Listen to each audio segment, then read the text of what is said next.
And we are live. I don't even know how I'm sitting. Because I'm exhausted.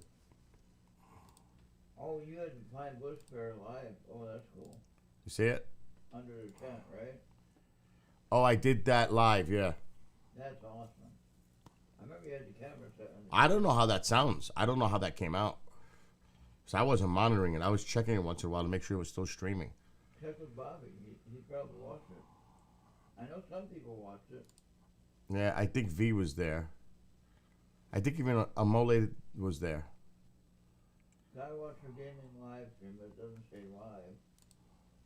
No, it's SKYWATCHER Gaming. SKYWATCHER Gaming, not live stream? It should just say SKYWATCHER Gaming. I don't know. It could be. I don't know. I can say that again. I don't know. Okay, Oh my Gaming. God, I'm exhausted. Oh, there we go. I got it now. I've been here so many times I forgot. Now my fucking thing wants to fucking... I don't know what's going on here. Fucking freezes when I'm trying to do something. Are you connected to my Wi-Fi still? Yeah. I'm just gonna restart. Again? The page. Oh, I was gonna. So you're refreshing. Yeah. When you said restart, you're gonna reboot. I told Travis I was gonna have a beer. I am going to have a fucking beer. I don't know if it's gonna put me to sleep.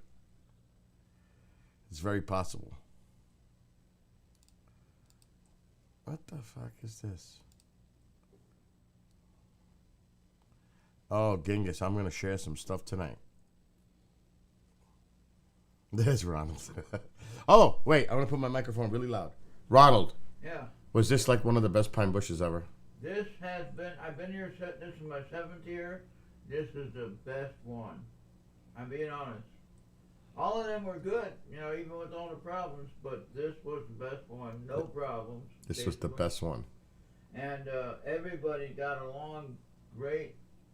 And it was just an amazing time. I got to meet Ron and Lourdes and Anthony Simonelli. And I got to meet Maureen, one of my hosts on my channel.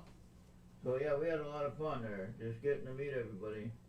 And man, what an amazing time. And I got to meet Kathleen, finally, and bought her book. And I got to talk to Travis Walton a little bit and got to buy his book. So that was awesome. I helped both of them out, you know. And I don't know if I'll ever read the book, but I got it. I'll read it. It'll just take me a little bit of time. So I have a few little surprises to show. Yeah, go ahead, Bo. But I'm exhausted. But like I promised Travis, I spent the whole day with Travis. I spent like 8 hours straight today with Travis Walton. And we did a lot of things. Oh, you have no idea. So the day I went to bed at about 3. After that crazy day yesterday. Now I got to tell you, like Ronald said, it was so smooth. And then the weather was so damn cool. The weather was awesome. Even when it got a little humid, it was still I don't know how it came out, if anybody saw the daytime live stream from the tent. I was running around while that was going on. I was meeting so many people. Everybody was coming up and say, Bill, hug. It's like not easy. Not easy. And I'm, like I said, I am exhausted, but I'm going to have a beer. It was decent. Remember the audio, I didn't have a mic. I didn't want to wire them. It would have been too much of a hassle. Judge me. I forgot this mother... I don't want to start cursing. You know what? I was cursing in the car with Travis. And I said, Travis, I apologize for cursing. He goes, Bill, you sound just like one of my loggers. I'm used to it. I was dying. bad audio. Oh, my God. Oh, Mo's in there. Mo comes in and he... Yeah, of course. Chantal! Oh, we hung out till like 3 o'clock in the morning last night. Chantal, Mike was here. And we had a fucking good time. But she'll fill you in. And she's going to make a t-shirt. But don't say what it is. Do it. Don't say what the hell it is. But I forgot this fucking wire. So I had to get them to run to a hardware store and get me a 40-foot extension cord. And then I was able to keep streaming because my laptop was going to die. Yeah, it was great to meet you and Mike. Cool, you're great people. And you know we're going to get together Labor Day weekend. I hope.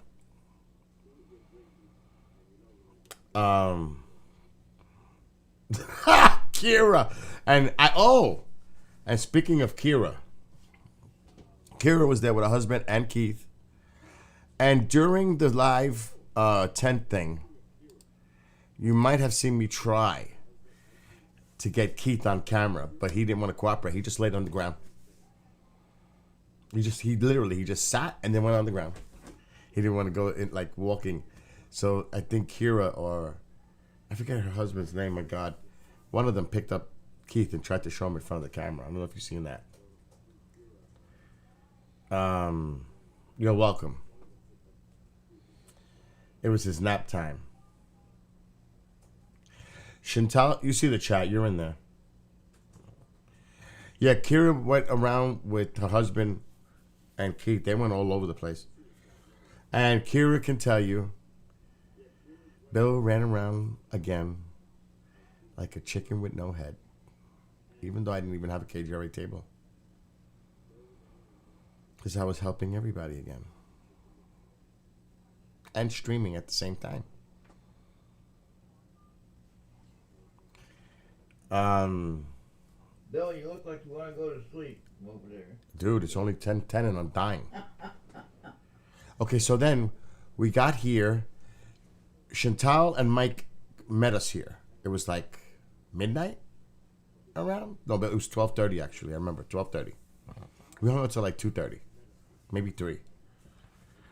I couldn't even drink. I was so tired. And somebody drank all my beer, which made me more crazy. And left all the empties around. You know what that feels like? When somebody drinks all your stash and they don't replenish it. And they just leave the empties for insult. Justin could have been here this year. It would have been the best year for him to get here. So there was 3 beers. I think I drank 2. I think they left like 2:30 last night. 3 o'clock. So Bill had to get up. Now, last night I dropped off Tom Reed, Kendrick, and Steve went to hang out at a fucking restaurant bar, and they didn't come home till like 2:30. I was like, it's nice for you to finally get fucking home. They were partying. I couldn't go. And I was not at all upset about not going. Because I had to drive Kathleen Martin and Travis Walton to the hotel. And I'm glad I did. Why? Because it hit me. Andy said to tell you to make that Santa beard into a goatee, Ronald. So, oh shit, I'm hearing myself again. Hi, Andy. Maybe I'm just dizzy. Anyway, so I said to myself, Travis didn't have to leave. His flight was at 8:37 tonight. Kathleen was at 3 in the afternoon. So I said to Travis, I don't know who's coming to get you. Because Lance was going to call me in the morning today to let me know what's going on, who's taking Travis to the airport. Hi, Venus. So I said, Travis, I'm not going to let that happen to you. I'm going to take both of you. You're going to take the ride with me to drive Kathleen to the airport first. Then we're going to go back to Pine Bush because you have to fill up some paperwork. So I picked them up at 10:15 this morning. Didn't get much sleep. Drove Kathleen. He said he's calling you Worf. Andy's calling you Worf. You know who Worf is? From, like, Star Trek? Klingon. Oh, my God. Tom was calling Ronald Ron Squatch. That's it. Done. Tom Reed said, Ron Squatch? That's it. And then somebody came up with a slogan for Woody and Petito, who just left a little while ago. They were here all day. And they're awesome people. And it's like, doesn't this have who was it? Somebody said it. And they said, doesn't this have a good sound to it? Woody Petito? Oh my, I think it was Steve. Oh, I met a lot of new people. VIP people. I mean, like really important people. What's up, Kevin? It was Mike. That's right, it was Mike. Woody Petito. But look, last night, I'm just gonna say this. Tycho made the rounds and humped everybody's leg, including Mike and Chantal. And Mom, and of course me last. But he didn't do Ronald. We were hoping that was gonna happen. Can you imagine Ronald's reaction of Tycho humping his leg?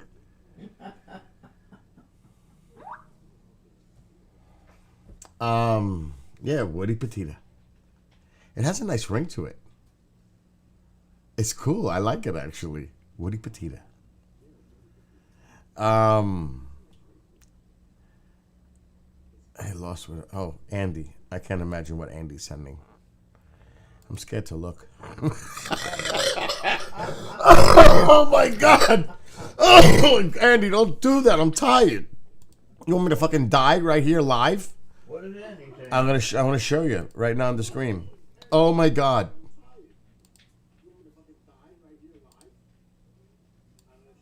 Wait, I gotta bring this up. Oh, come on. Ronald. Oh, Andy, you're just too much. That's too much, bro. That's just too much. Oh, boy. Oh, shit. Oh. That caused a tear to come down the eye. Hey, see you, David. Oh, what's up, Justin? Please send Jax my love. And if you want, Chantal and Mike are coming for Labor Day weekend. If you want to come with Jax, just saying. It's just to hang out. It's just to hang out. Because the holiday weekend I'm off. I don't have to work. It's the only weekend I can think of coming up that I'm off. So here's a couple. Oh, anyway, getting back to the story. I need a beer because Travis said, Bill, you're nonstop.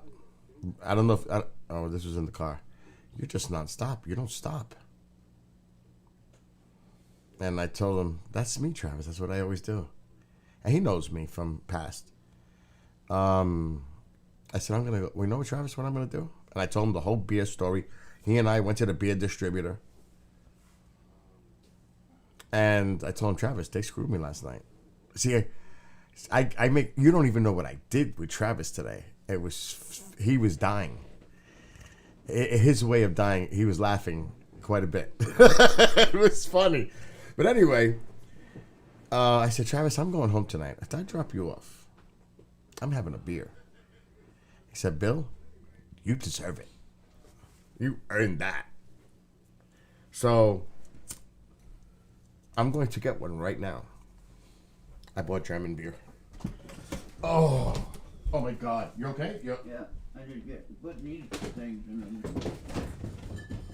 And yes, Ronald's not known to lie. It was the best pine bush, period. Yeah. Best pine bush. Best pine bush.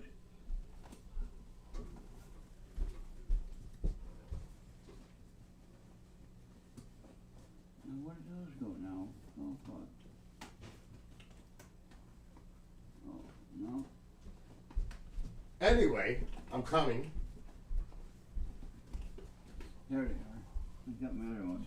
It was also one of the smoothest, like the whole week. Now, we did a lot. We went to the park. We did a lot. It's Thursday, I don't even remember what the fuck we did. There he comes. He's leaving tomorrow. Hey, what's up, guys? What did we do Thursday? I don't think we just hung around, right? I think Thursday was one of our break days. Yeah, it was the break day. Yeah. Oh, I cooked all night. That's right, I was You cooking. cooked for the Friday party. I went. Yeah. There he is. Well, Yeah. let's get the camera over. There he is. The Ron Squash, the one and only. Yeah, we had fun though. It was probably, I would say, one of the best ones we ever seen. Uh-huh. The weather was actually kind of cold, almost. It was freezing last night. Fuck cold. It felt like it was freezing. I tried to go outside. We came back in. Chantal's like with Mike. We got our sweatshirts in the car. We'll be fine. That didn't last long. Right. Outside. Yeah. Um, Oh, you're over here on the chat. Okay. Where's that? Ronald, I have to say, is not a lie, has cut down on the soda. Yeah. It's for real.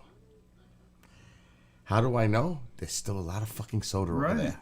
And that was before it would have been gone. I swear to you, one year I bought 42 liters. And I drank most of them. And he drank them, and Charles and I had to make another run for soda. I swear this is true. Mary Ann was with you too, I think. Yeah, well, yeah, that's right. Oh, Mary Ann bought you some, too. Yeah. But she On top. convinced me to drink the Coke Zero, though. But I may have caused him to drink another shot soda. Yeah, but it's Sam's Club or Like the Walmart brand. Dr. Thunder. Yeah. Diet Dr. Thunder. But it's lower cost than the regular. $1 Yeah. for a 2 liter. And it tastes just like Dr. Pepper. Yeah, there you go. But that doesn't mean he's going to increase on his amount because he's drinking my fucking Dr. Peppers. Yeah. That's how much he liked it. He made that switch. He bought 3 cases of cans. I bet you I those. still got them. Exactly. I bet you all those fucking cans are still there. Yeah. True story. Yeah. Oh, I'm grabbing my first German beer. And actually, this is to everybody that's been here. A toast to all of them. Their help, because they all helped. Even Ronald, you know, he's got issues that he's not physical. He did his part by driving people around and doing his part. Yeah, and I didn't get lost on the way home last night.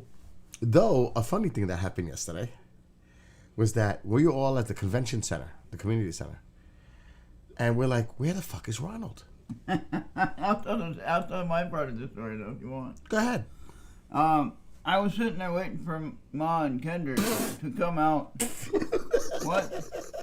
They were with me. They were there early. He didn't know. He was waiting at I was waiting out in the car because it got hot and I was tired. And Mom was listening to music. And so I go to the car, waiting there with the air on and just sitting there minding my own business. I was like, where are these? I woke up and I was like, where are these guys? You know, I look at the clock and... It's 5 o'clock, like? Yeah, it was close to the starting time. Yeah. Ronald, get your ass over here now. I go out to look at the street and everybody's like almost cleaned up. It's like it's all done. Where are you? And they're like, where's Ma at? But he made it in time. And so then I got there and as I was looking at the map, you know, for the direction thing, I was looking at the fucking high school, and I went past the convention center looking at the high school. And of course, I get them in before the doors open. Yeah. So we can get the best tables. I throw shit on the tables. That I told Mike, put that over there. Mike made a joke about it last night. Bill gave me an order. And I was okay with it. So I said, grab these 2 tables. These are VIP tables. Yeah. And then the word got out. Nobody sit on those tables. Those are VIP. It's like, who fucking caused that rumor? Right. It wasn't me. I didn't say anything like that. I just said, grab those 2 tables and hold them. Yeah. But it was good. I got there on time. Bill said, oh, yeah, they're going to start in about 15 minutes. Which it did. But when I passed by the high school, I went down that road and went past that bridge. But you heard my directions. You followed them. Yeah, but I for some reason, I didn't see the convention center.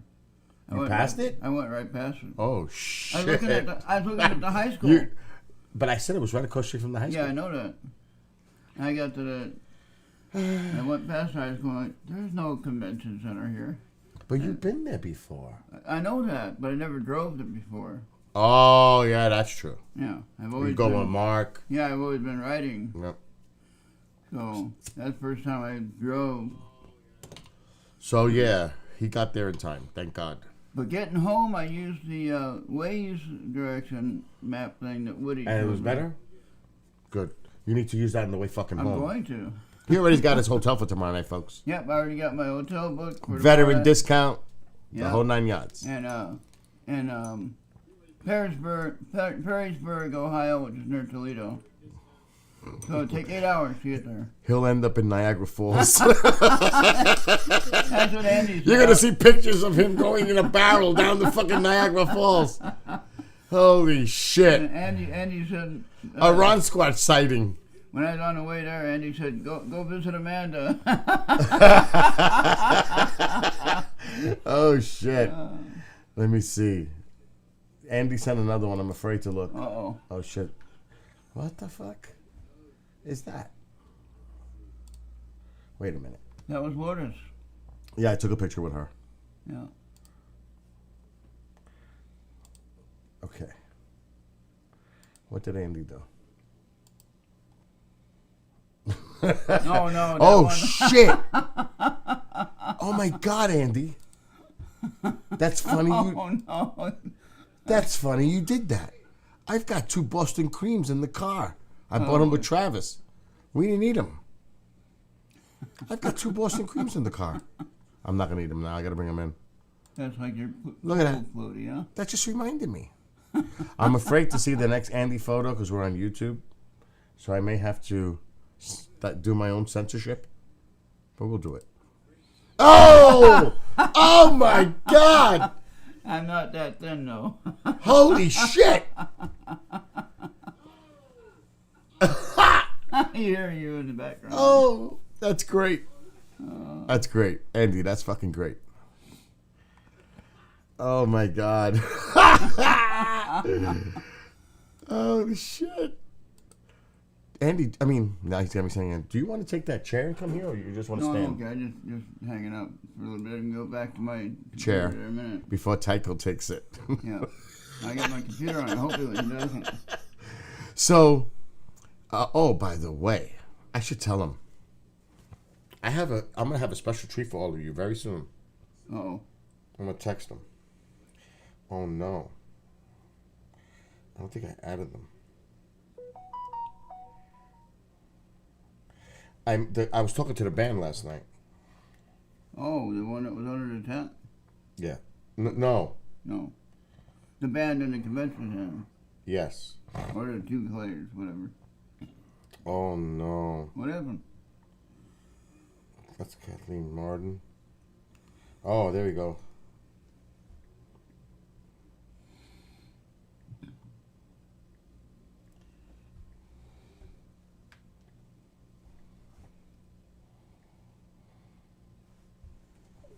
Okay.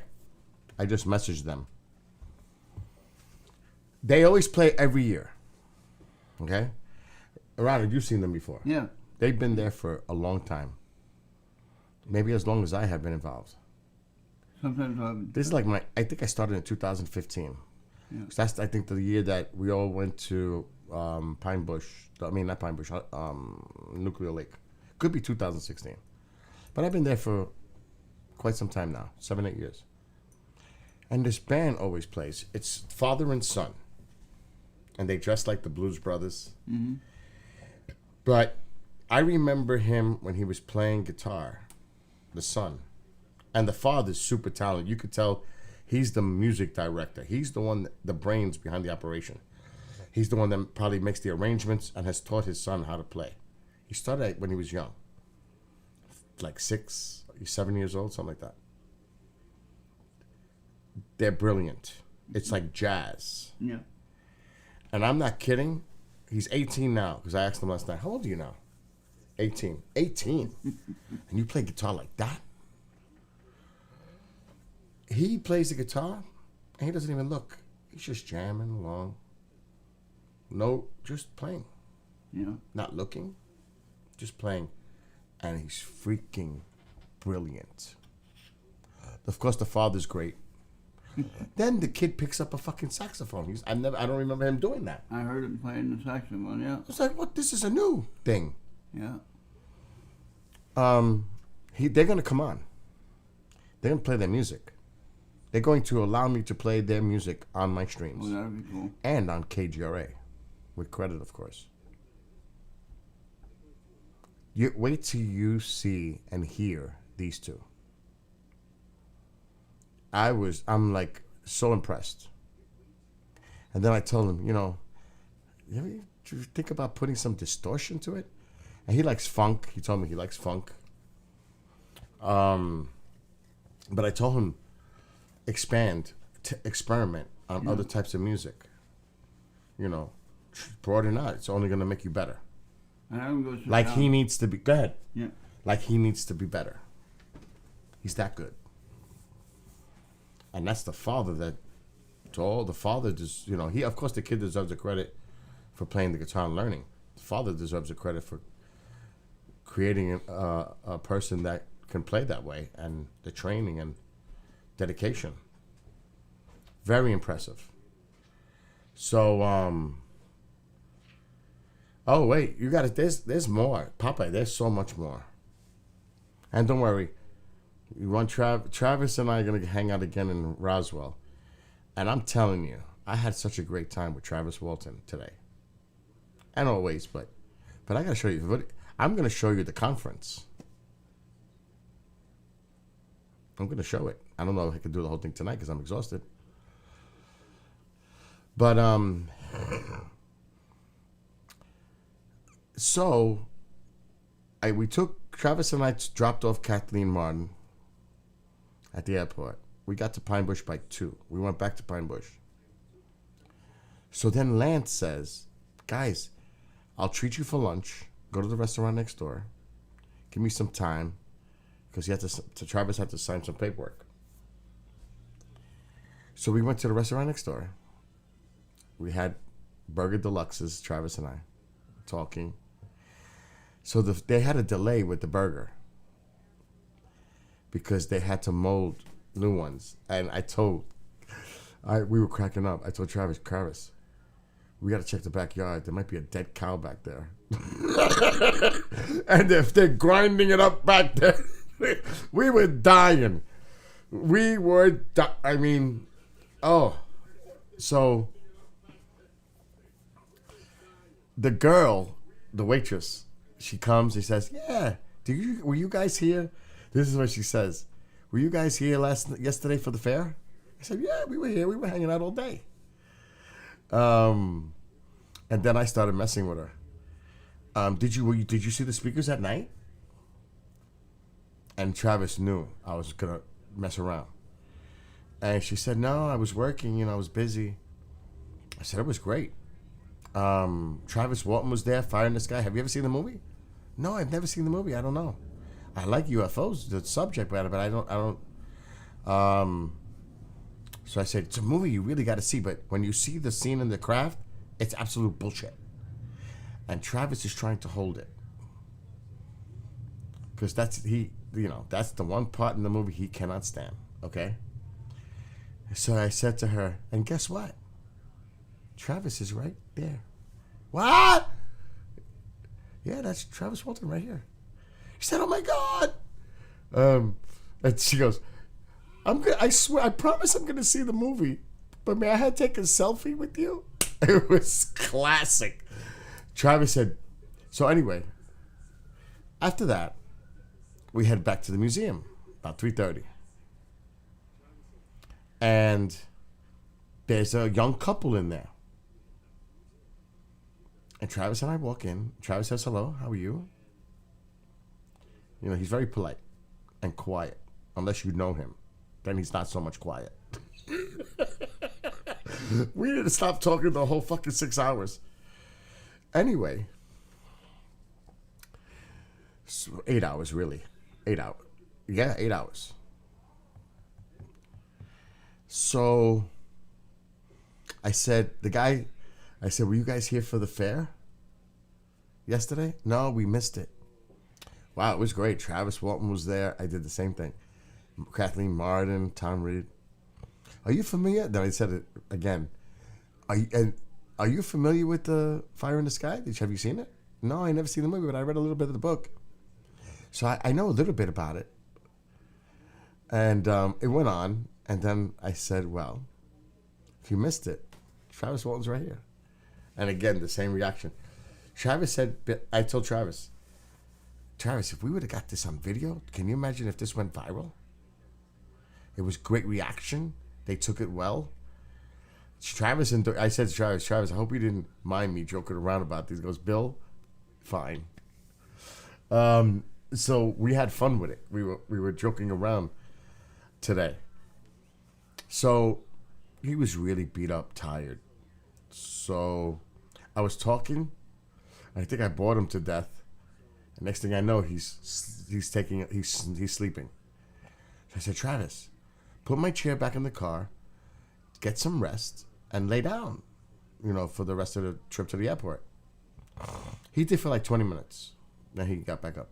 Poor guy, tired, exhausted. Dave. But, so he woke up because Mom calls me, of course, and the ring in the car wakes him up. But he was fine with it. So he went to Dunkin' Donuts. So we get to the airport. I drop him off. I give him a hug. We're going to see each other in 3 weeks anyway. So then he texted me.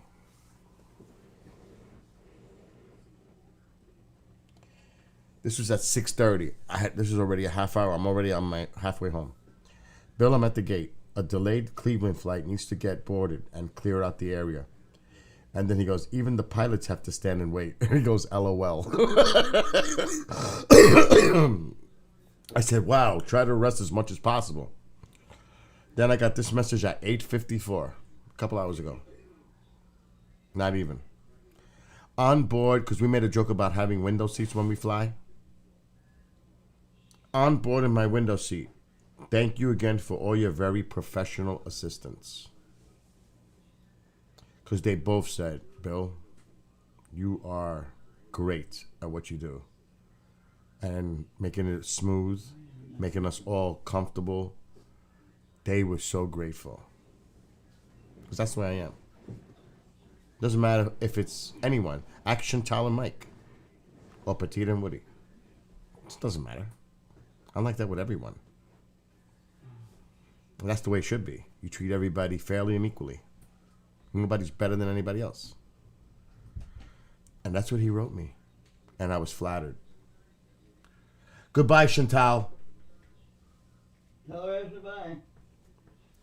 Ronald says goodbye. And that was flattering.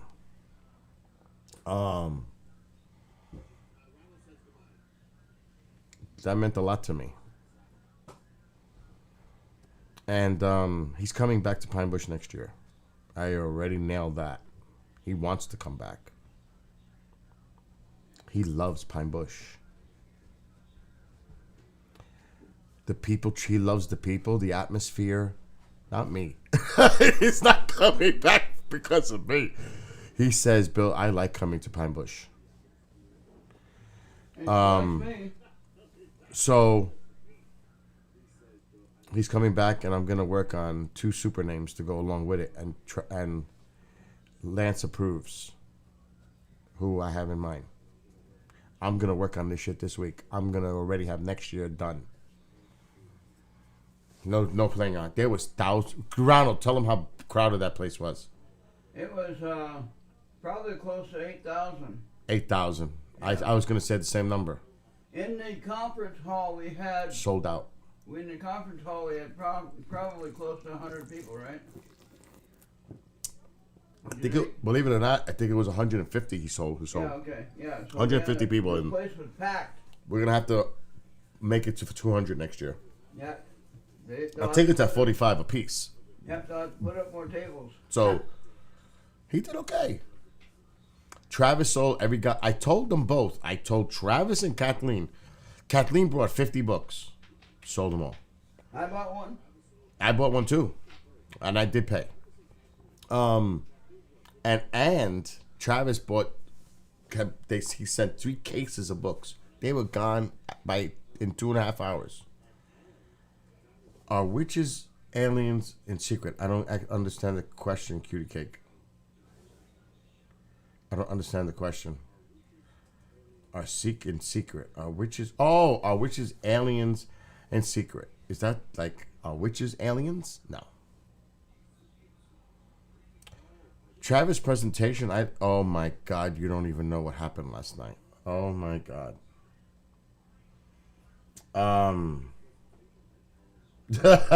Kevin. And what's up, Douglas? Long time no see. And ex-lady. Anyway. Oh, so Ron Iacovetti was there with Lourdes. And like he mentioned, Ronald. Anthony Simonelli, Maureen, the whole crew. They were going to the Shanley Hotel, which is where I'm going with Dead Air in a couple of weeks. That's the big place up here. The haunted place. So I was filming the whole thing. I didn't know Ron was speaking underneath the tent. So we all like hugged each other. We were talking. And he goes, Bill, I'd be honored if you introduced me to speak under the tent. I was like, really? Me? He says, yes, you. So I did. And it was an honor because they're great people. And at the end, I even said, and make sure to check out their website, Entity Voices Paranormal Evidence, and their show on Unex, which you can check out their show on Unex Network, because that's what I do. That's fair. It's the right thing to do, especially when somebody's speaking. And believe it or not, I am an authority in Pine Bush. Whether people like it, dislike it, it's too bad. And they said it. Bill, it's like you run the place. I think Travis said that. In your private chat, Bill, you should tell them about your panic call that you got and stuff. Oh no, I don't want to do that. I don't want to do that. I don't want. Not on air, but. No, I don't want to throw anybody under the bus. No. Oh, okay. That was bugged out because I don't want to do that. But he did. It was good, a little though. crazy Friday morning. He did really good. So then last night, as you're about to see, because I did record it. Now remember, I didn't have the mic, so the audio's a little. I tried to flatten it and clean it up a little. I just keep looking at this image; it's freaking me out.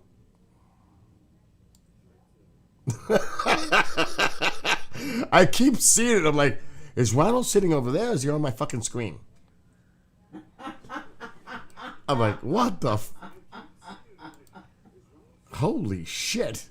And believe me, I got a lot more that Andy sent me. Andy, are you here? Andy, are you here? Did he ever see the other ones you made?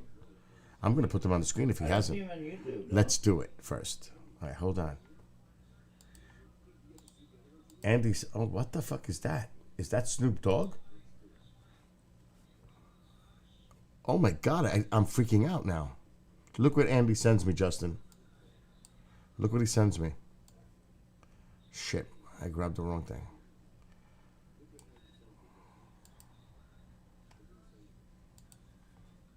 Pine Bush was the best one, period, ever. Oh, it's Snoop Dogg. Oh my God, fucking Andy. Oh my God, it's Snoop Dogg. Oh my God. I may not make it tonight. Oh shit. Let's see. Oh my God, I'm glad I'm not sharing my fucking screen. I'm trying to figure out how to stop the tunnel effect when you go to the present tab. Damn, Ronald, how much shit do you send me? I didn't send any. No, he did. I mean, not Ronald. Andy, I meant. See how tired I am? So this is the kind of shit he sends me. And I gotta be careful because I don't know what's coming after. A little Ron Squatch.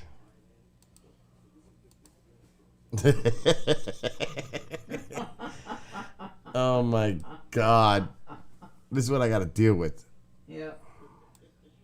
Did you see me in the old car with the radio? The sticker. Yeah.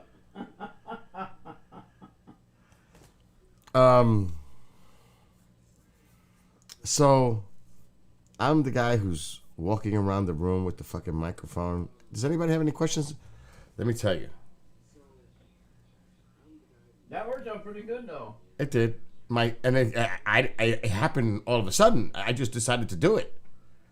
Yeah. And that was not planned. I just went off the cuff. Yep. And I did pretty good. Yeah. And the way they said that the way I was handling the mic was so professional, they were making fun of it. They said it looked like you really knew what you were doing. They were busting my chops last night. You don't even have no idea. Now, Bill, are you glad you got that laptop to do this? Oh, hell yes. Yeah, what a difference that made. Oh, my God. And everybody could use it, you know? Yep. Oh, the MiFi. Yeah. That, too, where everybody could tap into my Wi-Fi. Yeah, he has a special MiFi That shit worked great. connection. Yeah, we got to use that at the park. That worked great, the MiFi. Yeah. Um, Tom Reed Park is amazing. Anybody that comes there needs to go visit that. Yeah. All right, so let me get this over here. Doesn't need to be there.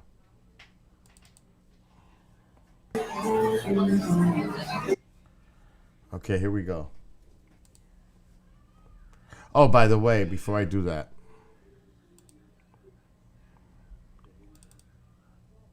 I don't know. Shit. I'll just show these. It's okay. I can do that. Yeah, everything was so smooth. Everybody complimented how smooth everything went. Lance didn't even care. He was outside the convention center. I made that joke with Travis this morning. Travis, it went so good that this guy was hanging out outside the whole fucking time. We started laughing. Travis he's got a sense of humor too. Don't think that Travis Walton doesn't. When he knows you, he jokes around. And I can't tell you privately some of the stuff. Okay, so when we were in Roswell, I don't know if it was Rihanna or somebody. Travis is having breakfast, and they're taking serious. They're like doing like feeding him like a baby, and he's opening his mouth. Oh, like kids. And then I told Travis, you remember that in Roswell? And he goes, he said a slogan like "Still hungry," or "Are you hungry?" He wanted to make a caption on it. He's got a Travis Walton has definite sense of humor. So this is me with Kathleen. I almost forgot to take the picture. She reminded me to take that picture because I had forgot. Oh, she's a nice lady. She is a very nice lady. Yeah. Oh, that's the same one. Oh, this is me today. On the table. I forgot about these. Lance goes, Bill, pick up your shorts. Oh no. Yeah, like put down your shorts. This is Travis and I today in the museum. He got that. He didn't buy it. Lance gave it to him. It's like a Bigfoot doll. And he's gonna bring that to his, I think, granddaughter. Oh my God, that's scary. Oh my God, I think it looks like I'm dead. I'm gonna die. Oh yeah, there's the other one. Okay, photos are done. Out of the way. I have more, but okay. And don't you fucking say a word, Mo. Yeah,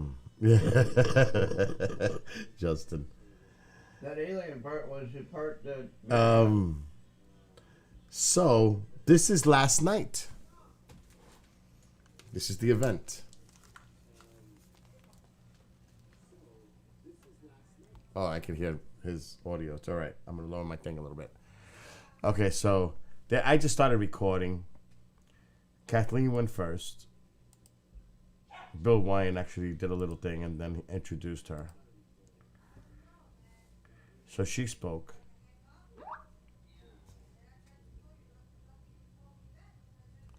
All right, Andy's sending me stuff, but we're going to wait a little bit. So she spoke. This is 4 hours long, the whole thing. Then... But you got a lot of detail with the story, though. Oh, yeah. Holy cow. A lot. Uh-oh. This fat ass. I don't know what I was doing. Oh. Tom Reed was nowhere to be found. He was next, and everybody thought it was intermission. What a shit show that was. So Lance is calling me on the phone. Get back here. I need you to make an announcement. Like, what the fuck am I going to say? I'm not the MC. Like, what the fuck? You mean The house is quiet. Everybody's gone except for Ronald. We're supposed to have a break in between Kathleen and Tom? No. It was supposed to be the break after Tom. Oh, yeah. So she finishes. Okay. That makes Yeah, but it American wasn't in the mad. trunk of his car. He only took it out of the trunk of his car when he and Betty got to the seat. He had it up front. Yeah, watch. In the Everybody car thinks it's journey, fucking John intermission. Fuller got it wrong. Oh, he did? Oh, Yeah, yeah. But he did have it on, which makes him a badass. He had it on because he was black. Betty was white. That was a problem for a lot of white people in those days. Also, my second part is kind of a selfish one because I've been Oh, into Jesus this Christ. whole story since I was a kid back in the 80s. What happened to the dog? Where's he at? Is he ready to come up or? So she ends. We're like, where's Tom? Where's Tom? They all go on intermission. Everybody's getting online to have coffee and cake. I'm looking for Tom.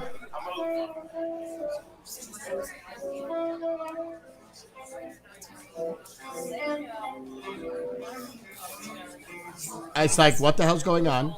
I'm bugging out. Like, where's Tom? I can only imagine what Tom was doing at this point. I can't imagine. I actually know. So, you know, I'm going on. So I'm putting. All right, hold on. I think Lance. I hand the mic to Lance. Here comes Lance, the man who wears 2 scarves. Here we go.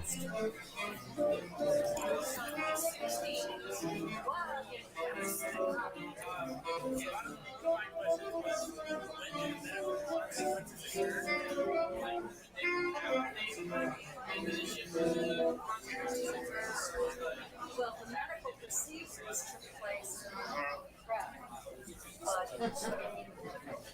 There he comes. when I showed the pictures of If Tom Reed is in the building, we can report to customer service. Tom Reed, we're in the building, please come to customer service.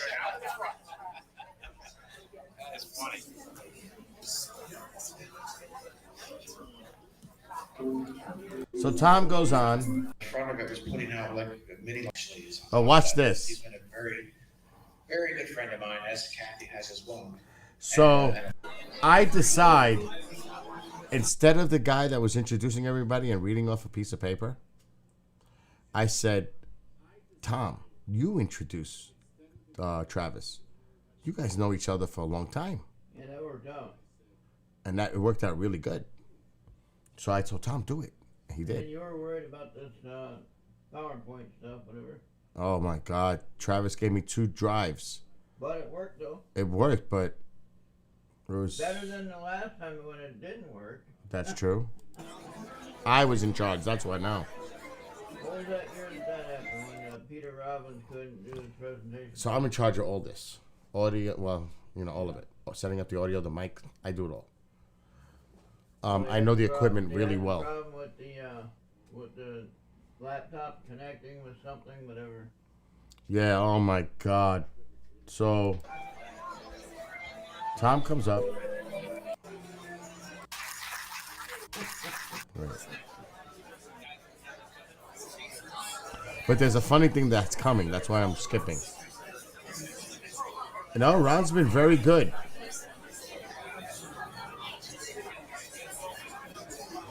So something happens. Something fucking happens after Tom. I wasn't ready. I'm always ready, but I was like, oh, okay. Thank you very much.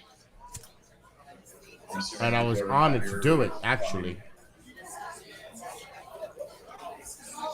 Coffee deserves applause. Thank you very much. The place is packed, sold out. We will keep that going because we're going to be introducing very soon someone who came from very far away to be with us this evening. And one of his close friends would like to speak a little bit about him. We're going to bring Tom Reed back up. And thank you again very much.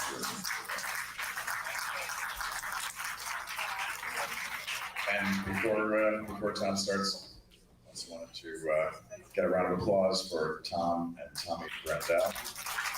Jazz to Now the fat fuck in the chair, me, request to make jazz versions of about 200. is going to sit there for an hour and a half. Hour and 50. No, it was an hour. Those chairs are not the most comfortable. They're not the most comfortable, and there's a reason I'm up there. That's to help Travis. Yeah. With his PowerPoint I had to play an introductory video that's highlighted, and then I had to sit there till he was going to cue me to show something on screen.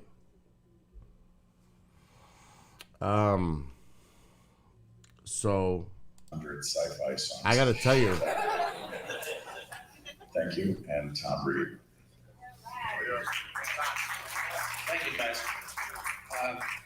All right, so I only really support a handful of people in this field, believe it or not. I have a very short list, and Travis actually is on top of that list. He's been a very, very good friend of mine, as Kathy has as well, and a few others in the field, Ben Hansen and a handful of others.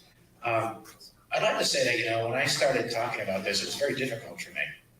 This was not an easy thing for me to get up and talk about. I still dodge some things, and Kathy knows, Travis knows. I still things I don't like to get too in touch with. But those who helped me get through this are here in this room today.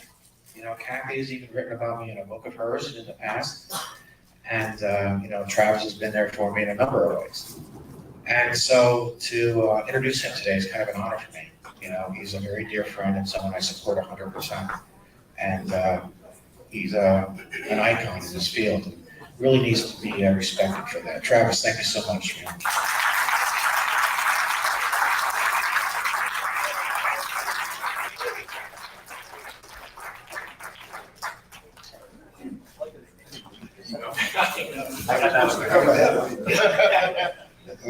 Thanks, Tom. It's such a great company with Tom and Kathy. These are some of the top ones that I rate as top in the field. But before we get started, I want to show a little media clip video that we put together, and then I'll come back up. Here we go.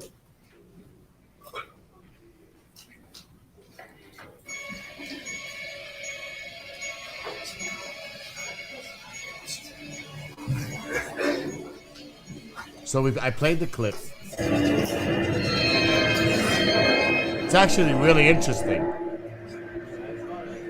Right? So the clip is playing. So Travis did the presentation for over an hour. And the whole time, I've got to sit there.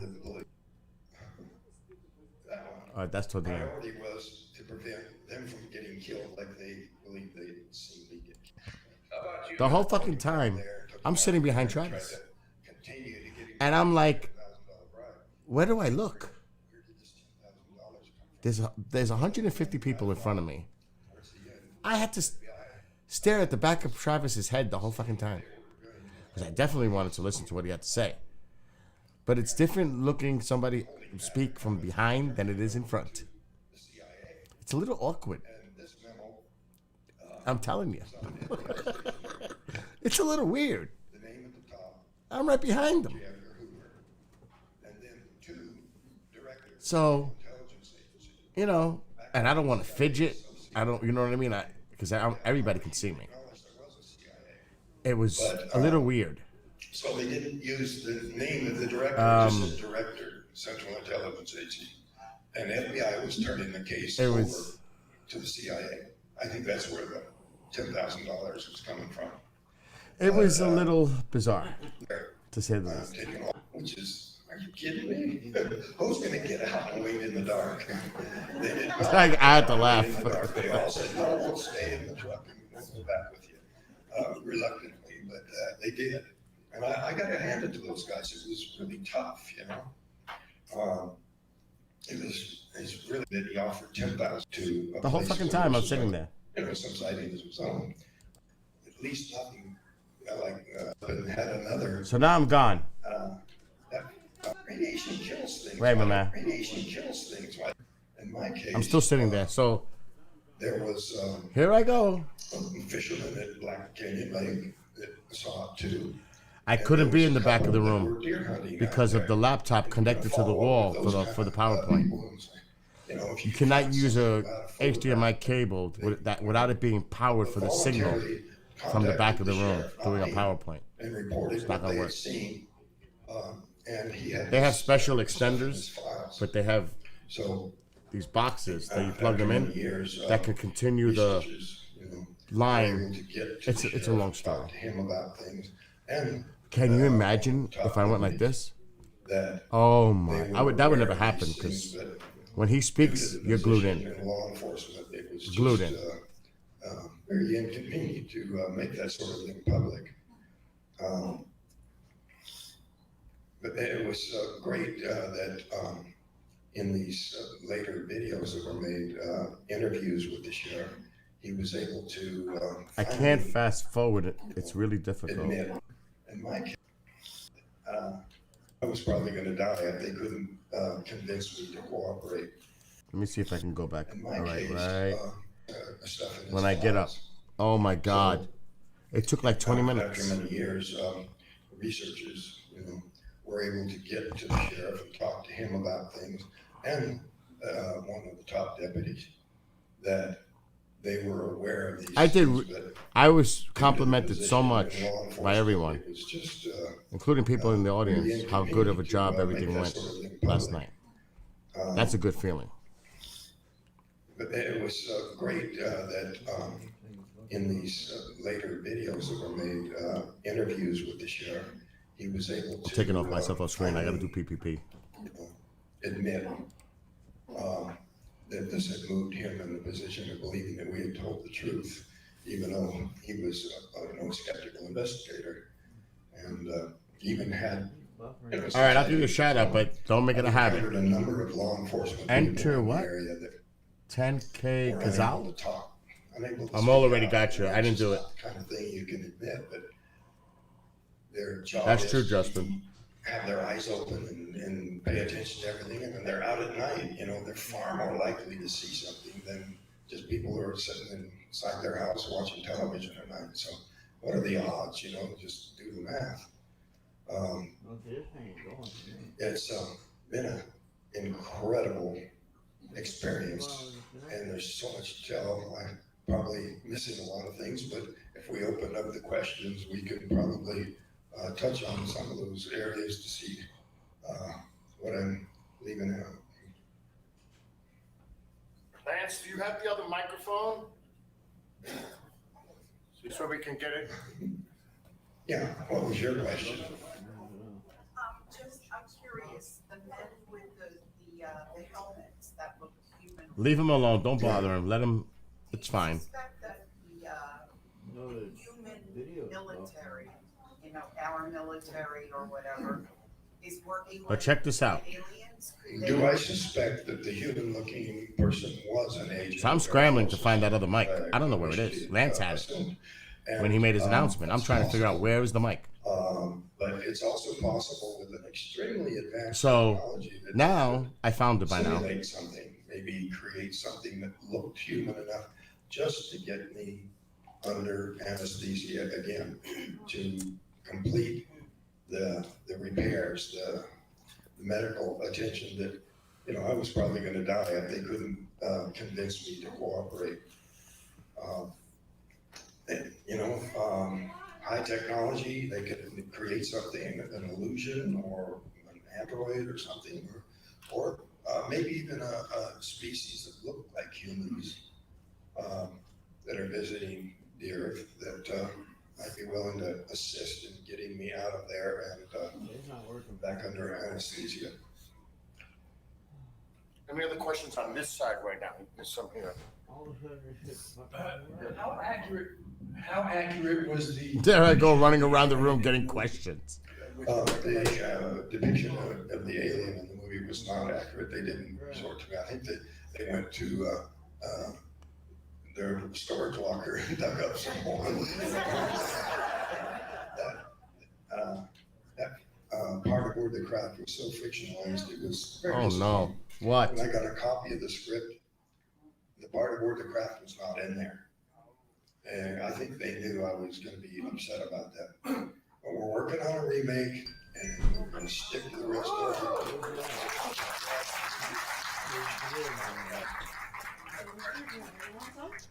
Yes, please. So you described your physical state. So I go around the whole fucking room for 20 minutes taking questions. But I was the one who closed out the event. And this was not planned. None of this is planned. Look at Travis's son and the actor D.B. Sweeney. That's Travis's son. Look how much he looks like D.B. fucking Sweeney. It's eerie. I said, dude, he's got a doppelganger. What's going on? It looks like the same person. That's his son, Cliff. Look at D.B. Sweeney. Isn't it? Is that unbelievable? It's wild. So he had me run up to put the image. Bill, find that image. So he's still taking questions. It's almost over. Oh, right. There we go. Some credibility. They're conceding in a very clever way. They released this late on a Friday. They act like it's the first time. They've done it twice, even though both times they act like breakthrough. You know, they're admitting, and they show the Tic Tac jet camera, military camera on these beings. But it's late on a Friday, so that by the time the weekend is over and the Monday comes back, they're on a new news cycle. So it's out there, but not so much that reporters demand the details. So I appreciate you all coming, your patience. Everybody, I also want to thank again Kathleen Marley and Tom Reed and Bill Bland. I'm in the other company. These are two of the most outstanding people in this field. Can't say enough good about them, but I'm out of time. On behalf of the Pine Bush Museum, Pine Bush Town Incorporated, I'd like to thank all of you and have a great rest of your weekend.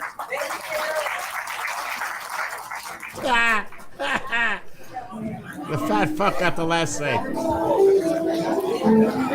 Thank you very much, everybody. What is that?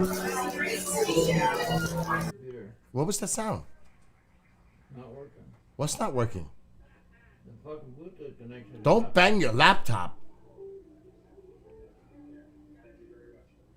So yes, I closed the night out. Fucking bullshit. I think that was pretty cool. The fat fuck got the last word. Oh my God. I am on a diet. I cannot look like that. I've got to lose a lot of weight. When I see that, it's like, no. No. By next year, I want to be Fuck, what not like that. is the problem? That I could tell you. Closing everything fucking down. Then,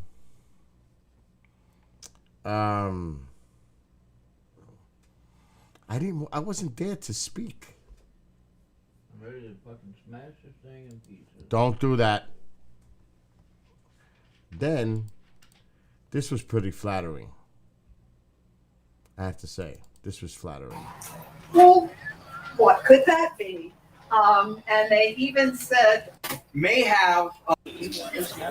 Ron Yakubetti's next. So, Here we go. all right, so coming up next is a good friend of mine. I am the program director for KGRA We are one of the biggest paranormal networks in the world. Now, an old friend is here. His name is Ron Yacobetti.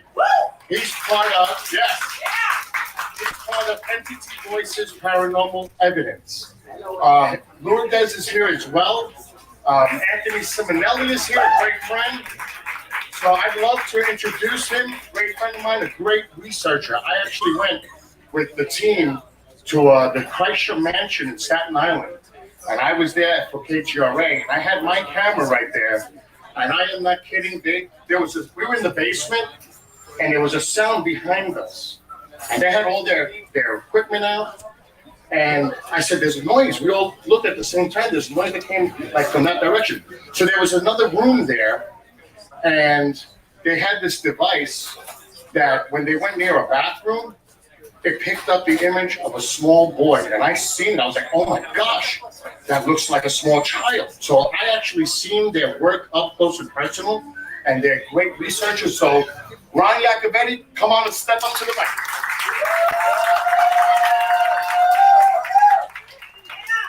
Keep it going for Bill. He's doing a great job. He was fun to work with, too. Kreischer Mansion, if you didn't know, in Staten Island, that place was nuts. That was really cool. Now, this was not planned. When I introduced Ron, he asked me, Bill, I'd be honored if you introduced me. I said, really? He said, yeah. I said, I'd love to. And that's when I just went up there and did it. And they're great people. Tony, Cherie Rathman, Ron or Ganyak, Ron and Lourdes, and of course Chris and Audra. They're great, and they're great people, and they're always going to be my friends, always. And I was honored when he went on, and he's brilliant. He's a very intelligent individual. Shut up, Amo.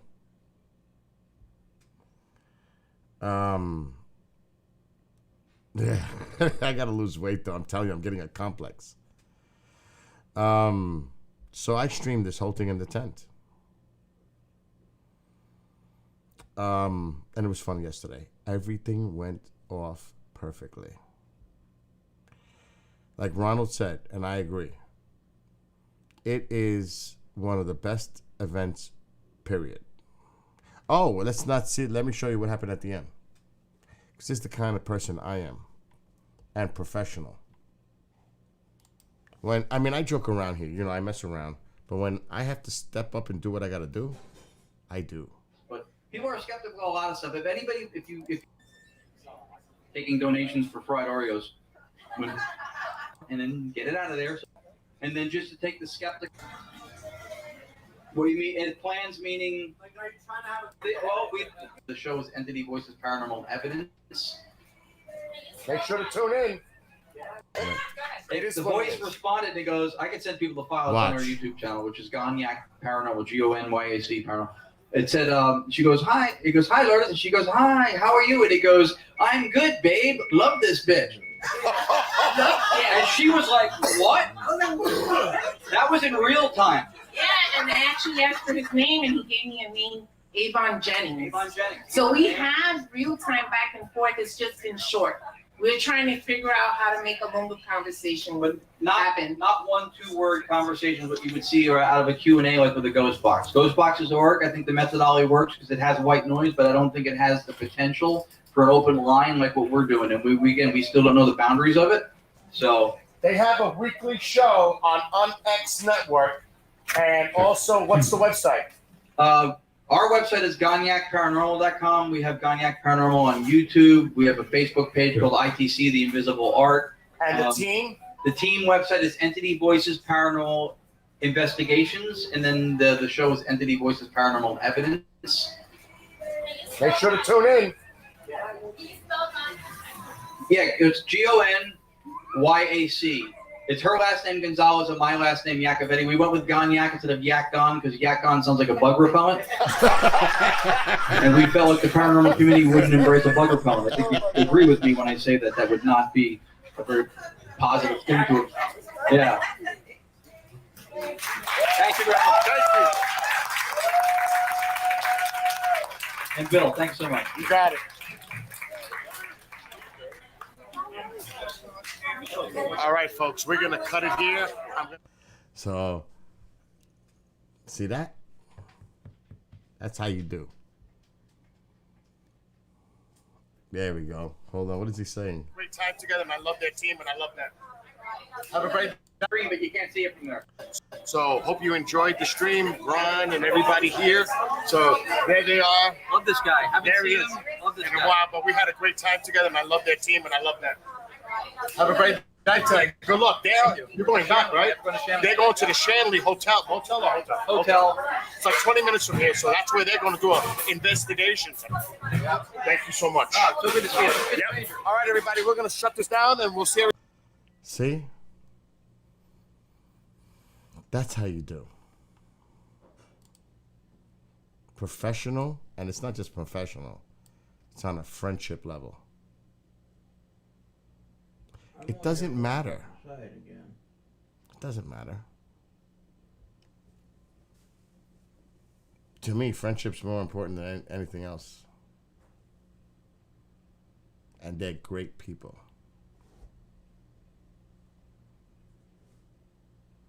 And credit is where credit is due. It's as simple as that.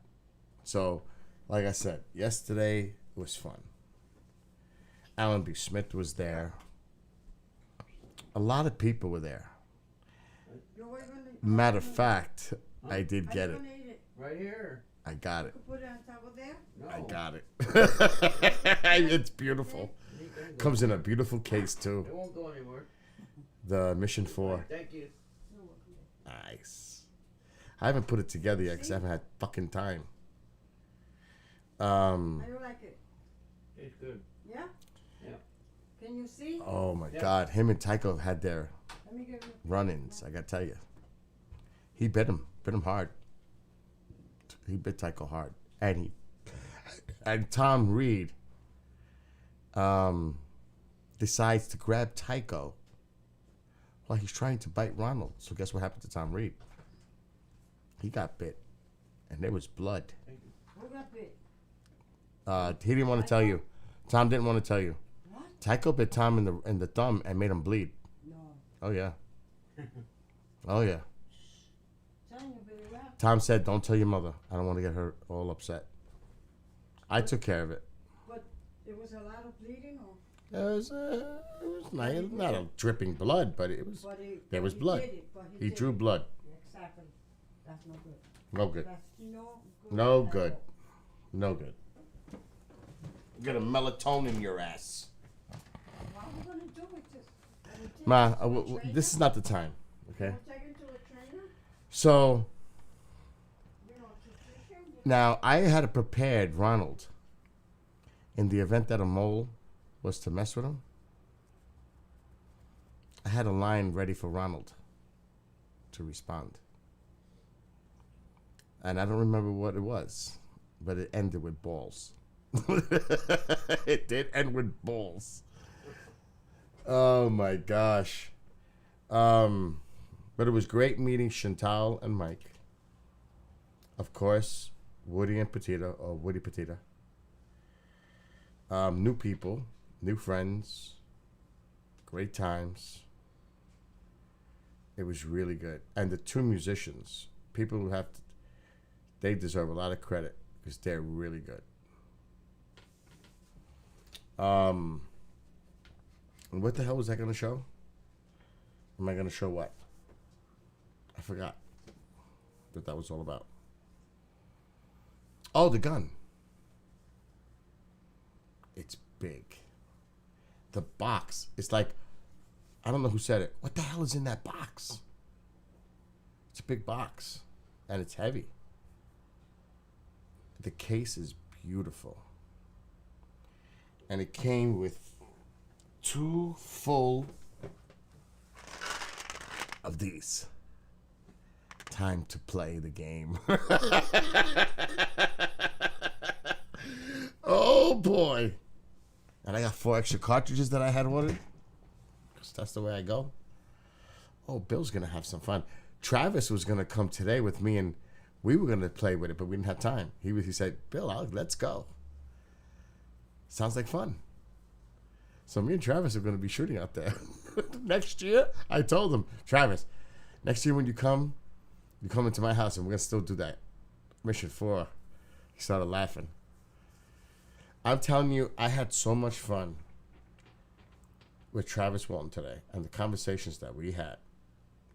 Remember, we all took a ride, Kathleen, Travis, and I, to the airport, which is like 2 hours. And then Travis and I talked the whole time on the way back. And he was busting my balls. Do you know that he actually was busting my balls? Because Travis, I can say now that, you know, I'm not close friends with Travis, but we're friends. And we can joke with each other. And he was on my ass because I said, Travis. And this is on the way, like coming back from the airport. I said it at the beginning. I haven't had my coffee this morning. I'm dying for coffee. I need to stop somewhere on the way back after we drop Kathleen. And he started talking about, Bill, go to McDonald's. Their coffee is pretty good. I go to Starbucks and all these other places. The McDonald's coffee is really good. It's only $1. I was like, let's go to fucking McDonald's. Travis, look out for the first one. And you know, I was talking foul. You know how I curse, like now. And that's when I had to say, Travis, I hope you don't mind me with the language. And that's when he said, don't worry, you remind me of one of my loggers. And I started busting out laughing. But, what's up, Dusty? So, he goes, because I was looking for a Dunkin' Donuts or a McDonald's or any place that had coffee. Like, I'm not going to a gas station. Not me. For coffee. Doesn't work that way. So then he goes, Bill, you just passed one. I said, oh, shit. And he says, he says something like, I know you really want that coffee bad. He was rubbing it in. And he kept doing it. Because I couldn't find a fucking Dunkin' Donuts or a McDonald's on the way. Because it's all highway. And by the time I wanted my coffee, we went to lunch. And then, we were talking to Tom Reed on the phone. Then there was this guy at the bar while we were eating in the restaurant. The bar, it's a really small place. The bar is like the tables are there and the bar is right there. So there's this guy on the phone, this old dude, and he's saying, yeah, they were all here yesterday. You should have seen it. They came from all over the place. All the alien nuts. You should have seen the street in front of here. It was packed. You wouldn't believe it. It's such a big difference. He was like talking shit. And Travis and I, I'm trying to get Travis' attention. Travis, because I don't want the guy to hear me. Travis, listen to that dude. I guess I don't have any headphones now. What an asshole. I didn't say that, but Travis, listen to me. He's talking about the alien people yesterday. But I don't know if Travis heard me because I was talking low. So that's when that whole trick came, what I did with the girl. And it would have been a great clip.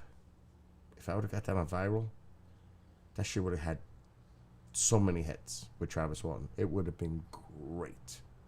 Because I was playing it really good. And that's when she said, "Oh my God, it's Travis Walton right here. Can I have a selfie so I can show my kids, and I can watch the movie tonight? I promise."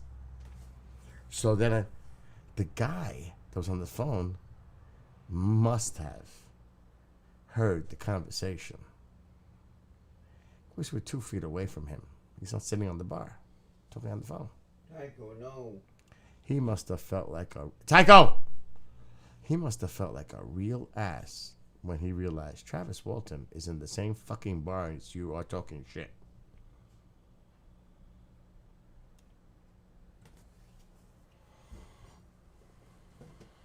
So we walked out of there laughing, you know.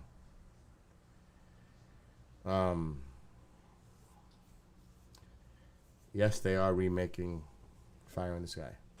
Remember, there's a writer's strike.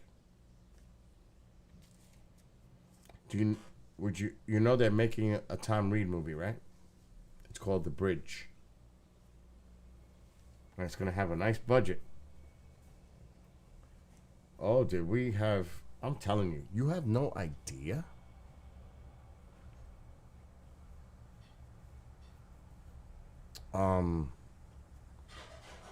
It's a very fucking small world. You have no idea, like, this dot connects to that dot, but I never connected that dot, but now it has. And we all are intertwined. Like a web. It's bizarre. How we all connect in some weird, freaky way. And wow.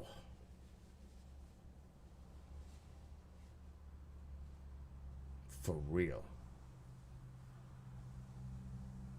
I can't talk about it. It's like that. It's one of those. But wow. New people. Awesome people. No, not like that. Not gene sharing. Work related. People in the field that are working on projects related. You're doing that? With who? Well, Tom Reed, I think, has talked about it. Or maybe not. I can't say it. I'm sorry, I can't. You don't need anything. Now? Oh, you're talking to Tycho? I'm talking to Tycho. Yeah. You'll hear them fight. Trust me, it's coming. But I'm like, holy shit.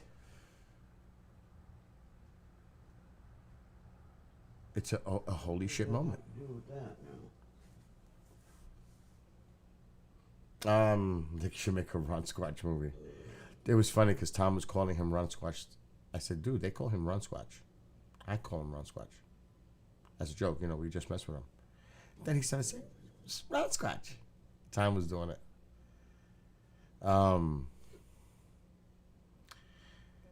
And Kendrick was his, at the beginning, of course, he was introverted, staying in his room, saying, I'm not going to hang out. I'll make everybody drinks.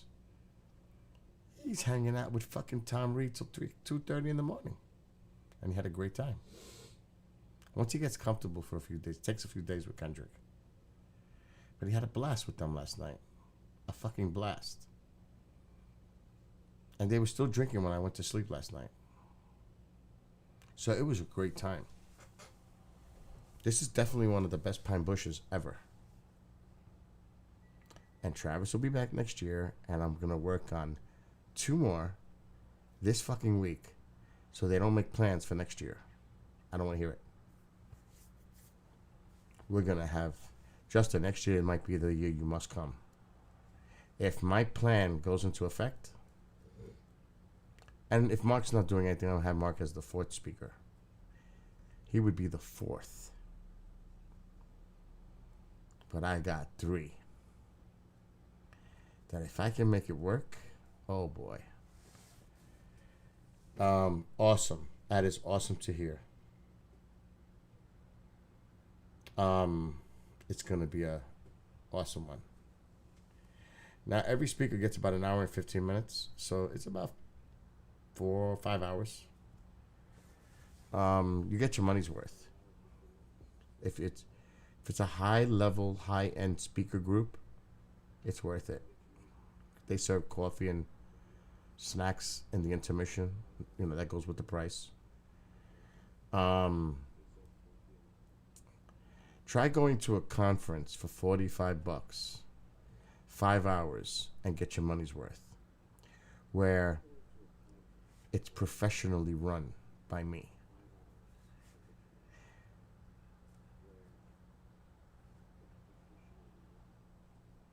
It's gonna go good. Unless something bizarre happens. And I'm not saying that from an egotistical point of view. I'm saying that for fact. Why the fuck is this shit working? What is not working for you? The fucking headphones ain't working. Have you tried a different pair? Yeah, and I got a different pair. And your Bluetooth thing? Trying to. Something might be wrong with your Bluetooth tooth. Do you have a pair that you can plug in? No. Oh shit! And I don't have any wireless Bluetooth shit.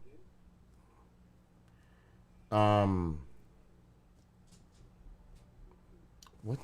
is there any other information that I could talk about? I have to get a pair when I go to the truck stop. Dude, you better get a pair. Well, you don't necessarily need that for the trip because you shouldn't be wearing them, right? When you're driving. No, like when I go to the hotel. But at night, yeah. They worked before. Both of them worked before. I don't know what the fuck the problem is. So Kathleen and Travis will be in Roswell,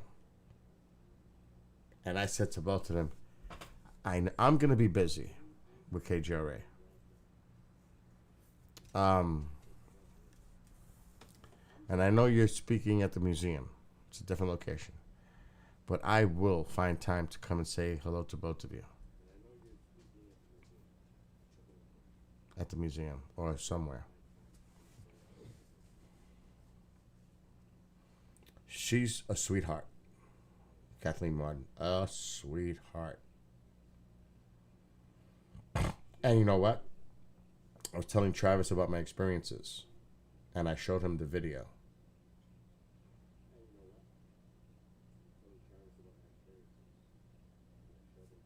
And, you know, I talked, you know. I said, there's no way I'm like you.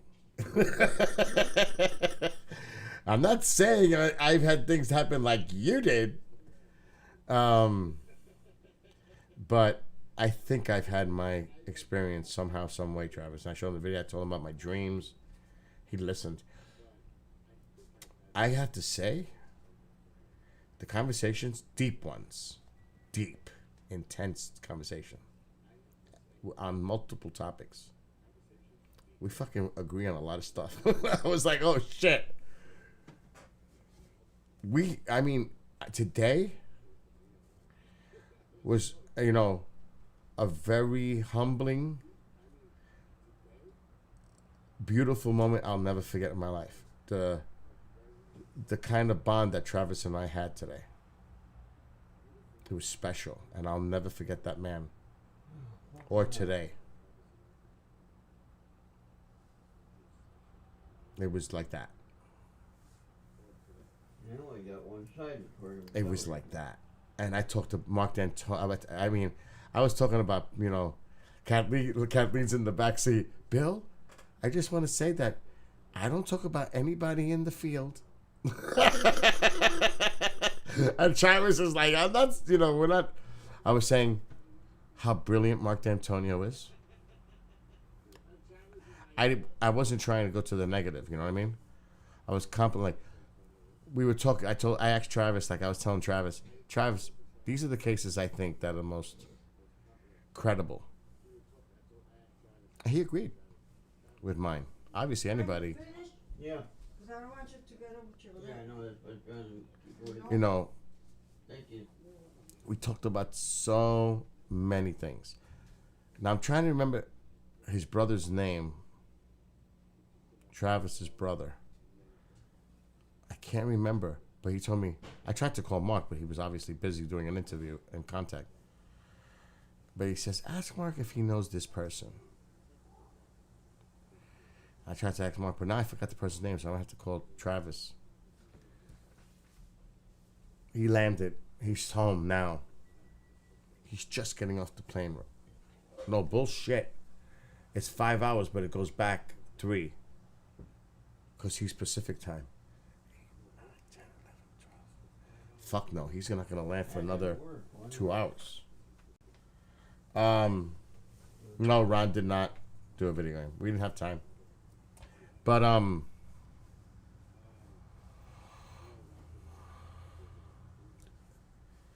we had a lot of fun today. It was just him and I for 8 hours hanging out. But do you know what I was thinking to myself in the car while I'm driving, and he was sleeping next to me. I'm driving, and I'm in the care and trust of this man who's sleeping in my car, Travis Walton. And I'm thinking to myself, this is the guy who's had the experience with extraterrestrials. Because I believe Travis a fucking 100%. There's no doubt. There is no fucking doubt in my mind that Travis had an experience like this. Now, people could say what they want. I couldn't care less. And you know what he said? I told him, Travis, I'm a New Yorker. And you know what we say? It was the funniest fucking thing. We say, I say, if people talk shit, like to me, I don't know them. They don't pay my bills. They don't live here. They're not even my neighbors. So who gives a fuck? Because, you know, he goes through a lot of attacks too. We had a deep conversation today about a lot of things, like I said. And, you know, I went that route. And he goes, that's because you're a New Yorker. He said it just like that. I was dying. But you know what? We had a deep conversation, and I said, see, there are benefits of being a New Yorker. So but you know me, I told him, I like to use humor to deal with things. And I never panic. I just deal with it. And so we were going back and forth on so much shit. And stuff I cannot repeat, obviously, in private. But it was just awesome. Because I'm thinking, my God, this is the man who's sitting a foot away from me. Try thinking about that in your head. This man right next to me was abducted. Do you know what that is like in your mind? Like, I may be sitting to someone who has been who had an engagement with extraterrestrials. For real. He's in my car. He's sleeping in my car. And I told him, Travis, because I've told him this in the past, and he knows because I brought it up again. Go rest. Go rest with your family. He says, Bill, I am. He has 16 grandkids. That Bigfoot thing he's bringing to the granddaughter. See, it's not even about that, Bob. You know what it's about? Trust. Credibility. Character. We had that conversation too. We talked. I mean, we were together for 8 hours. Can you imagine all the shit we talked about? But it was serious stuff. Very little had to do with his experience, to be honest. Very little. 10 minutes out of 8 hours. I already know his deal. You know, I don't have to talk about it.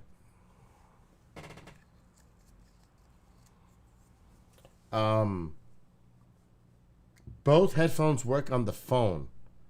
So that definitely means it's your laptop, Ron. Yeah, the earbuds work, yeah. I was telling him, like, no, I won't even say that.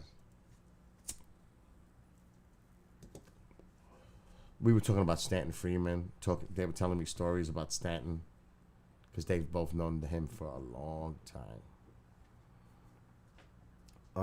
And how the field needs another Stanton Freeman, scientist, physicist.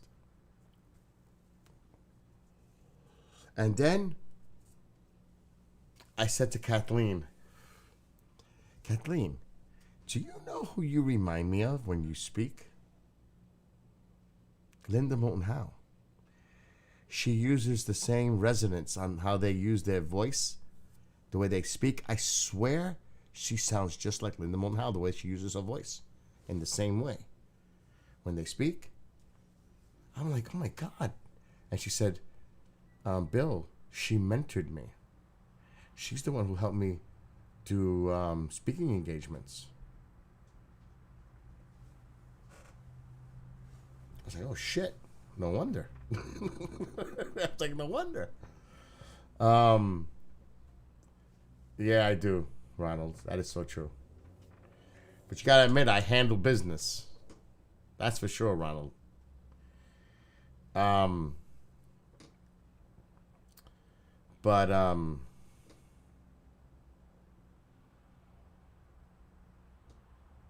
It was a touching moment because I'm seeing this man resting. I was almost crying.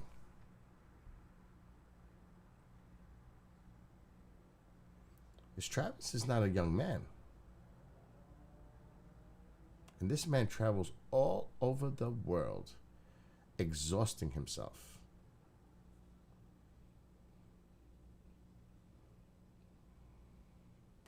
And I didn't see him as Travis One. I saw him as a senior who's tired. And that hit me like I'm about to almost cry now.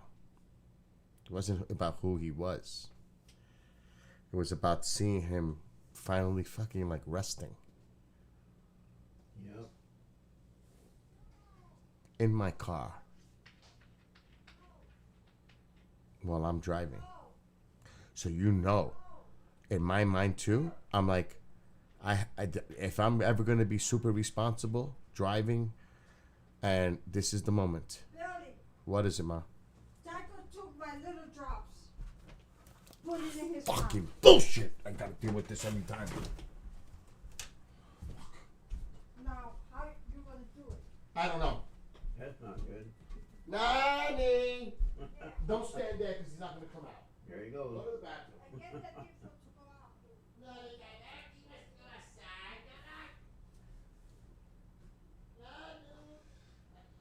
Get ready to go and get it. Wanna go outside? Come on. What's going on here? Let's go. Come on. Rod, do it. Come on. Rod, do it. Are you there?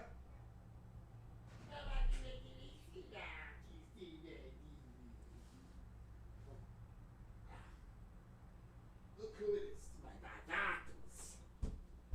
I got the baby.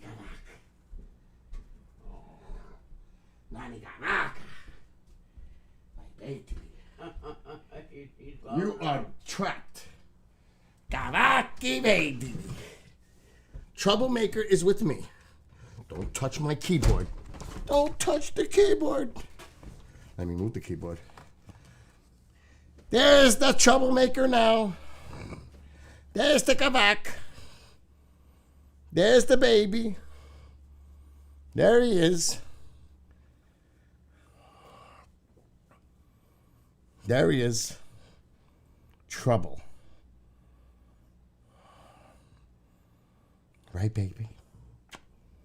My Kabakaville. Is that the Beltaville? Is that my Nanaville? Is the baby?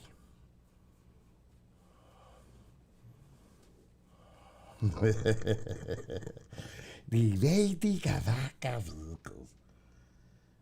What are you doing? I know what you want. I know what you want. Look how he looks. Do you see that? The baby? I got something for the baby. He's like, fuck you. He wants to get up. Nani SKYWATCHER.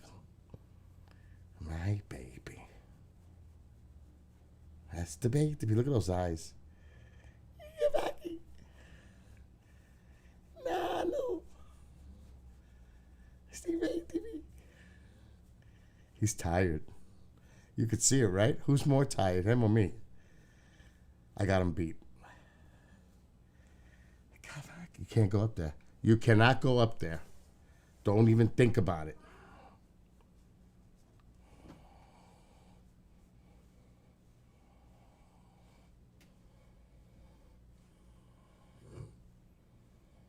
Right? We spoil them.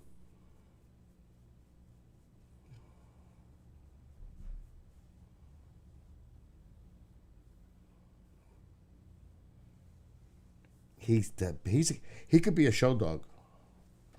He wants to go up. All right, come on. He could definitely be a show dog. He's that beautiful. But you could say that about any fucking animal. Really. Because I couldn't believe. I can't remember whose cat it was. Somebody. Oh! Chantal's cat. Oh my God, the most beautiful cat I've ever seen. The eyes. They don't even look fucking real. They're like a fluorescent neon green. And it's a real photo. It is stunning how green this cat's eyes are. Petita! She was just here with Woody.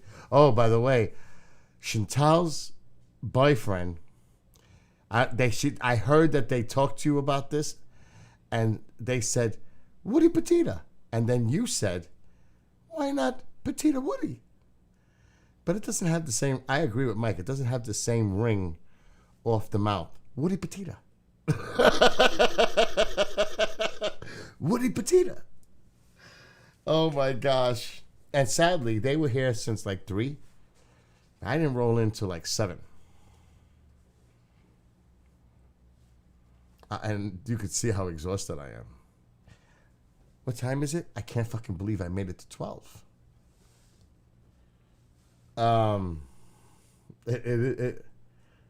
Yeah. It was fun. It was a fun weekend.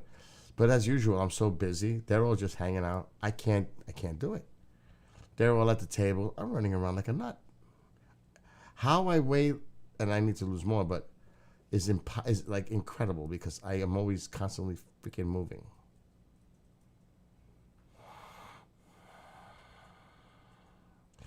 I was, and I wish she was here, but she left, Chantal. When I came home last night, I didn't find no beer, and Travis was laughing. When I said I had no beer, Travis, last night, they drank all my beer. So before I take you to the airport, we have to stop at the beer distributor. He goes, no problem. Oh. No problem. And then what happened? Oh my God, I scared the shit out of both of them and myself. When I picked them up at the hotel, I forgot that I was playing Black Sabbath Paranoid when I shut the car off to go into the hotel and get them. The music kicked in loud. And they're like, oh! I scared the fuck out of all of us. First thing in the morning. And they both knew. They both had stories. They knew, it was Sabbath and Ozzy. And you know what was funny? I didn't know. Stop. What? This is important. What is now? Try to get him away from there. He took my eye drops.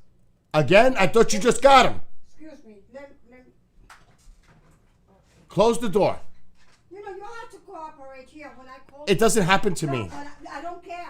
You're here. You're my son. It happens to you every day. You have to help me. Okay. With the door. Uh-huh.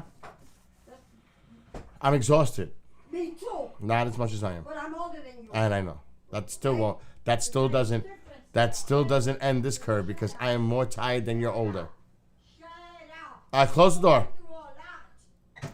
Without consent, I let you do what you want to do, and you don't do what you want to do. Anyway.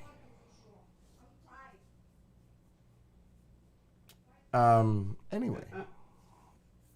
Where was I? Oh. Travis said something in the restaurant. I didn't even know. That he was on with the Kardashians. I was like, what? Wait, Travis, what? You did what? An episode with the Kardashians? And then he says, yeah, that's when Bruce was Bruce. I was fucking dying. I was in the restaurant. I just couldn't hold back. Oh, shit. Oh, my God. Because I don't know their names. I know when she was with Irie, or I don't know, when they were a couple. V is like, oh dear. But they had a sighting. The Kardashian and her husband. They had a sighting.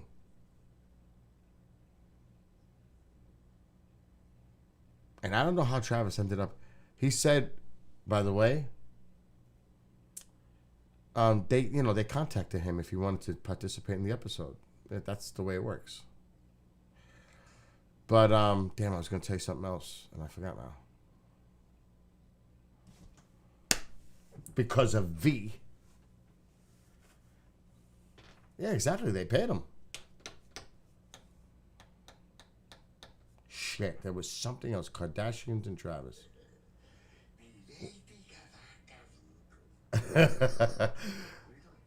What the hell are you? You're way behind, Ronald. I know that was the phone there. Oh. Yeah, I got it now. Okay, so Kardashians. I got it on the computer. Oh! He said that he had so much fun when he was on with Joe Rogan. He said, Bill, I said, you were on Joe Rogan, weren't you?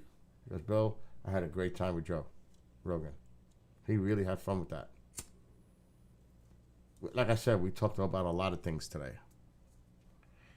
Ron is right there. Ron needs... I'm on the camera. Well, why don't you fucking get up for your ass? Oh, no. Stay there because of Tycho. Don't move. Ron Squatch alert. Ron Squatch alert. There he is. Hello. That is his chair. And that is Tycho's chair.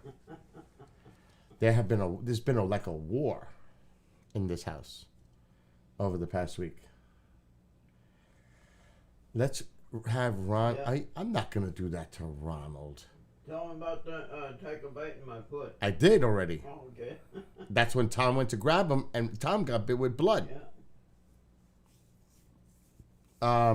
There he is. They said, "We love you, Ron, Bob." Yeah. Kick his ass, Ronald. The leg hump wars. Ronald wasn't part of it yet. Tycho might get a piece of him before the night's over. So yeah, the place is in pretty good shape considering. Oh my God. I promised Travis I was going to do something when I got home. And I need to do it tonight when I end the stream.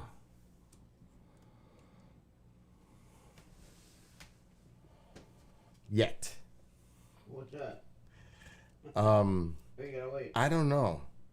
Tycho has a thing for Mark D'Antonio. But now I think he has a thing for Tom Reed too. So there's competition. I don't know which one is worse. He didn't pee on Tom's leg, and he kind of bit him, but that was Tom's fault.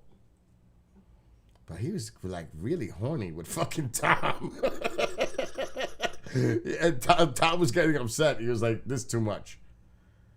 I could tell Tom was getting pissed. It got just too much.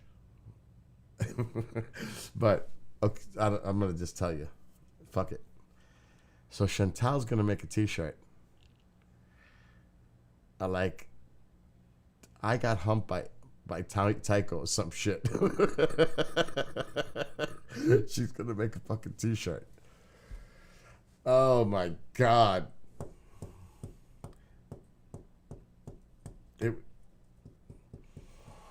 Oh boy. Yeah, he pissed on his tie. And then Mark goes like this. And he realizes that the dog pissed on his tie while he's doing presentation. How lovely. That's fucked up. By the way, Kendrick needs to... You know that Travis... You know what Travis did? He took a picture of me laying on the table too with the fucking aliens. He got blackmail material against me now. He says, Bill, stay there. I want to take a picture of you on that. I said, fuck! Now Travis got a picture of me on a fucking alien table in Pine Bush. I guess he wanted to use me as an example to show people the exhibit. Like, this is Bill. This is the exhibit they made at Pine Bush with a table with aliens. They don't look like the aliens I seen. Because Lance said, can you do me a big favor? Can you? No. Travis wasn't having that shit. Oh my God. I'm telling you, there were some funny moments.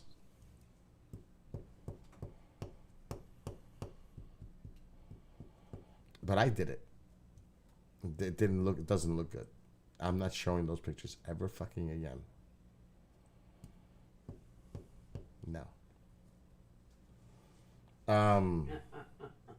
It's not a good sight.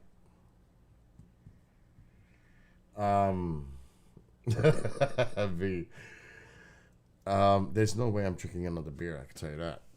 One is enough. I have to do a show in the morning at 11. It's set up.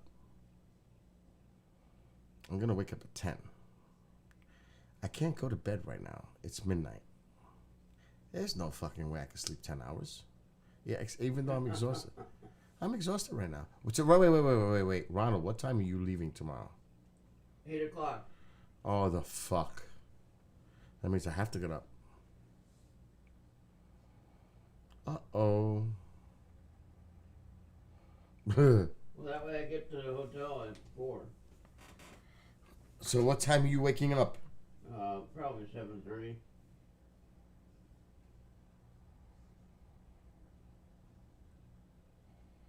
All right. Wake me up at the last motherfucking minute. Okay.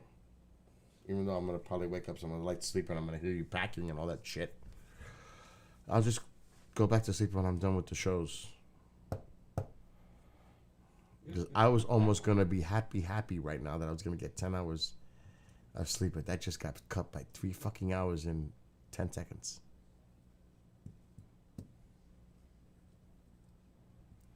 Oh, you can go back to sleep when I leave. Oh, you saw them, Petita? Kendall, oh, he's just too funny.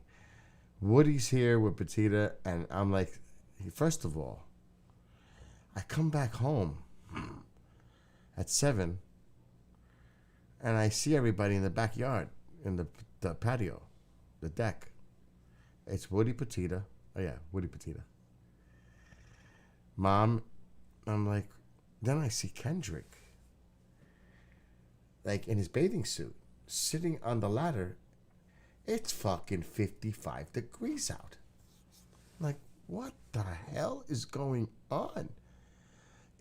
I wouldn't even swim in that water. It's like no more than 60 degrees with a breeze. And it's cloudy. We told him not to. And it's cold. And I heard he actually went in and cleaned the pool. Is he nuts? Has he lost his mind?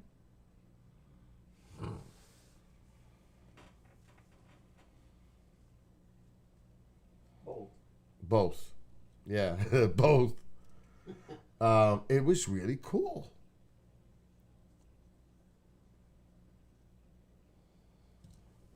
I ain't going in a pool like that.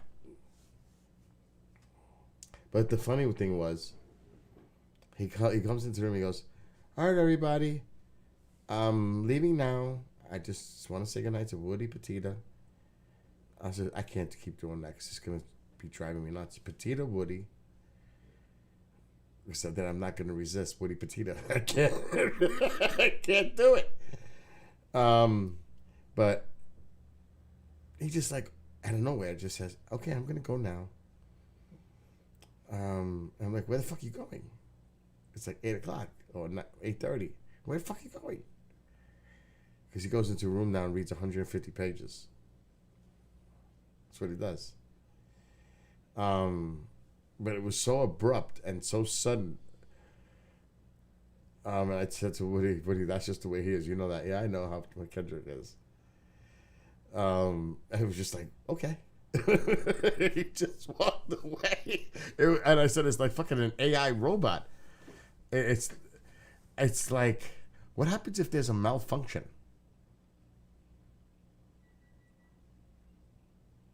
You know, it's like, you know what I mean? It's like, what happens if there's a malfunction when this is going on? Like how in fucking 2001? That's the kind of shit that goes through my head. Is like, okay.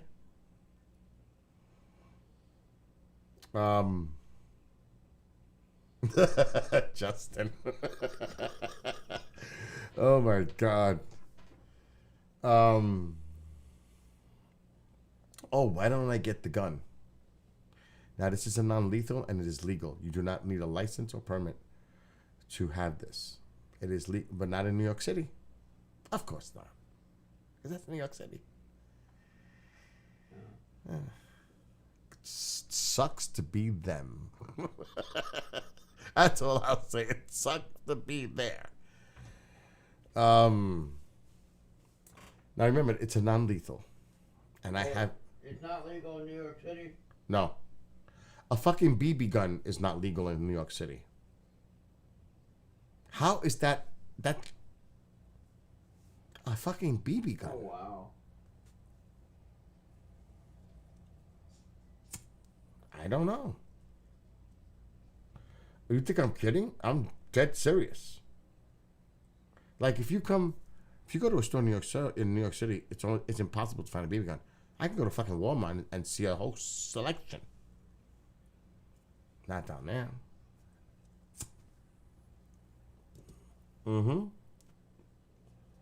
Let me see. Let's look it up. I want to double check. Oh my God, I can't even see the keyboard. BB guns. How do you know if it's legal? Legal, New York City. Okay. Share the screen. New York State. See, here's New York State. Venus, I agree. More knives.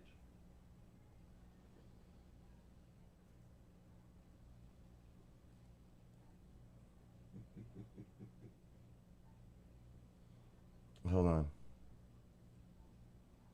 You have to be 16 to buy one. But wait a minute. I know in New York City. For example, New York City prohibits the sale of BB guns. Okay. Without an appropriate license except in limited circumstances. Those lines can only sell air pistols and rifles if they deliver weapons locations outside the city limits. See that? And you can actually hunt for all these things using a BB gun.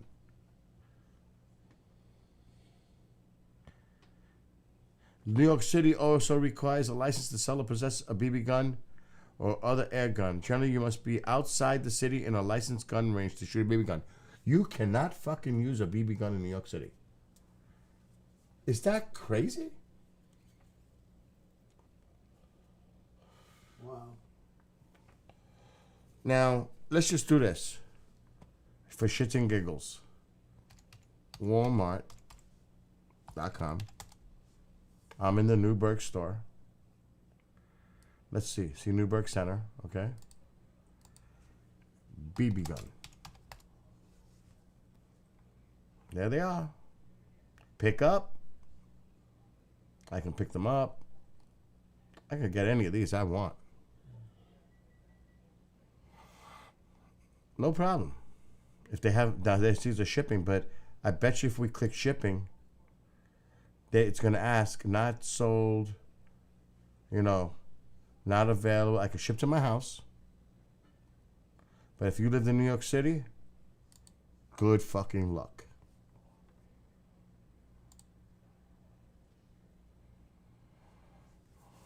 So, can't. So now I'm going to go get my mission 4.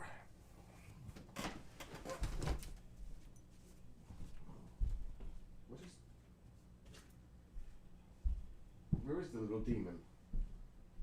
Oh, he's not here? I finally got the You got it to work? 2 sides to work. I had to do the reset, the setting. Oh my God.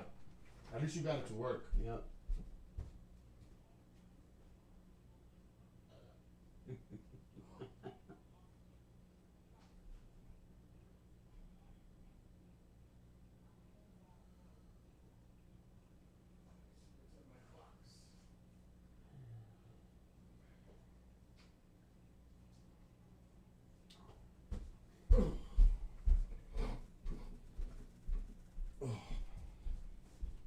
Oh, fuck. This thing is heavy.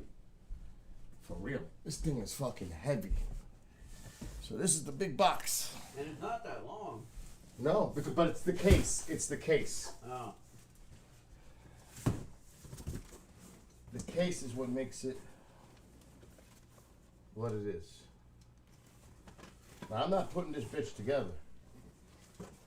I am not putting this together. Right here. Because you got to put the CO2. It's like this fucking long. But this is, and it's got, this is nice. This is nice.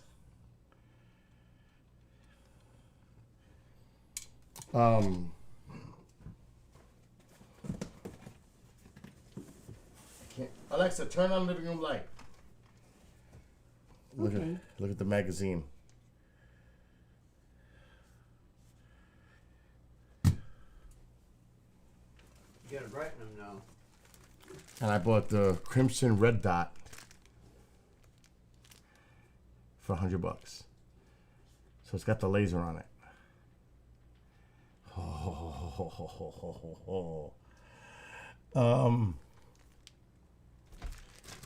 And the hell is that? Oh, I don't know. Where's the other one? Uh-oh. Uh-oh. I don't like that. Where is it? No, I can't find the other canister. There was 2. Came with 2 of them. It's gotta be in here. There it is. It came with 2 full.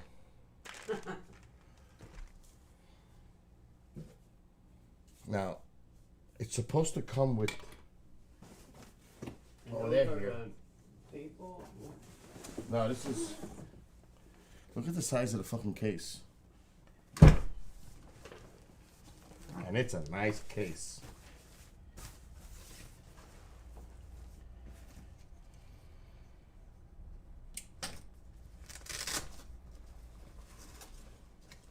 Look at the size of the CO2 cartridges.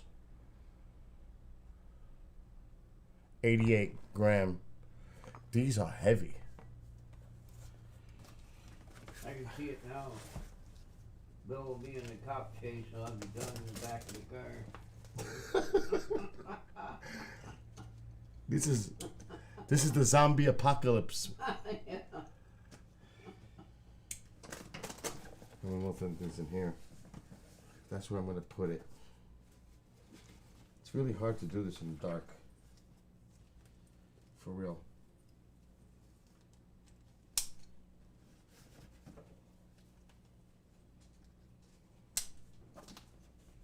What's in this one? Alexa, turn up living room lights. There you go. Hey, oh shit. There's more.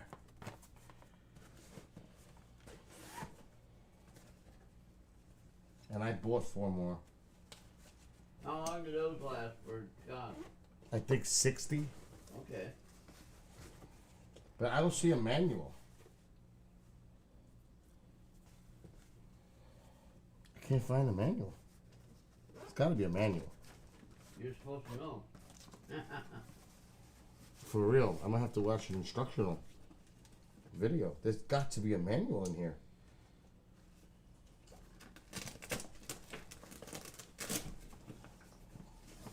Thought you had one. There's nothing in there.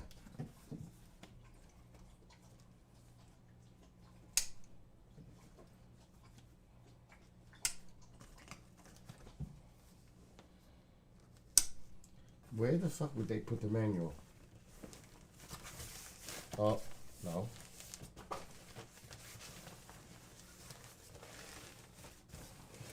This is fucking build proof. I don't see a manual.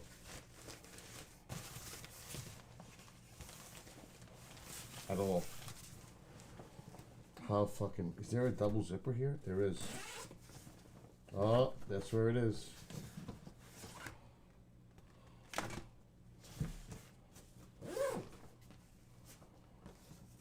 Yay. What's this?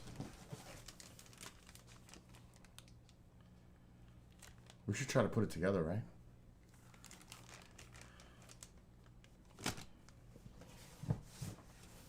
I think we should. Do I have all the pieces? Can you put it together in your sleep? See, I can't fire it. No, but can you put it together in your sleep? Yeah, right? It's going to be my bed. It's going to be my weapon of protection on the side of the bed. But I think I'm missing that. That stock. I don't know where it went. Don't shoot me tonight, though. What did I do with it?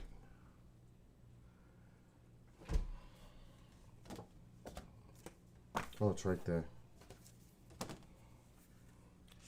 Damn, I don't have my reading glass. Oh, yes, I do.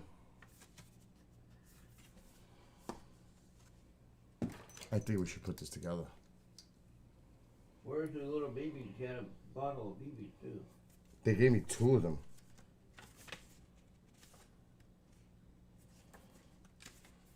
Getting started. Do not pressure a partially assembled launcher. Read each step completely before performing the step. If you make familiarize. Okay, we know that. Rear sight.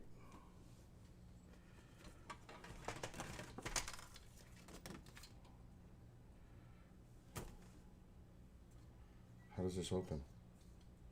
Uh-oh. It's going to be build proof. Hold the fuck on.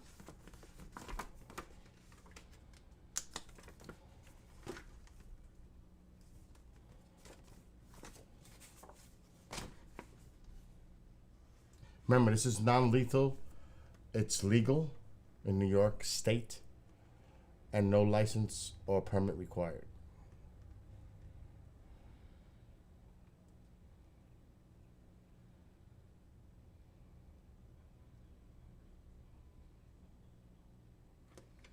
Okay, wait a minute. Magazine release button. Where is it? Charging handle.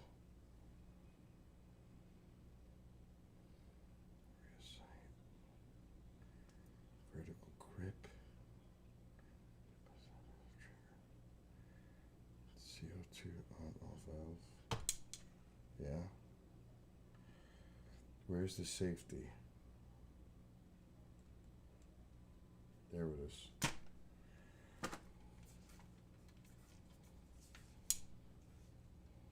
Safe.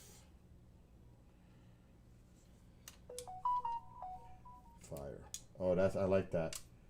It's got a switch for the safety. That I like. I don't know how to open this. Okay.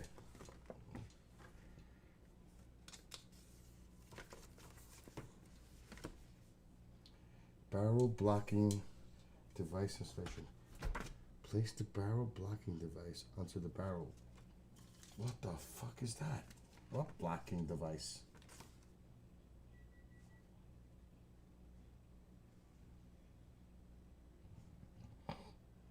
Barrel? Always keep the barrel blocking device. What the hell is that? There's no barrel blocking device on it.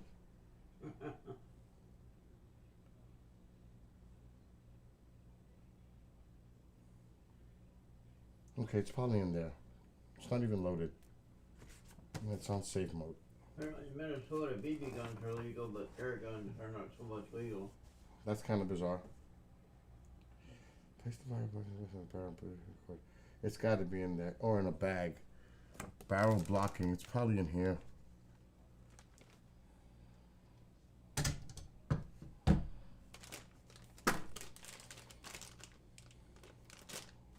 This doesn't even have I a... think I agree with Venus, so more knives.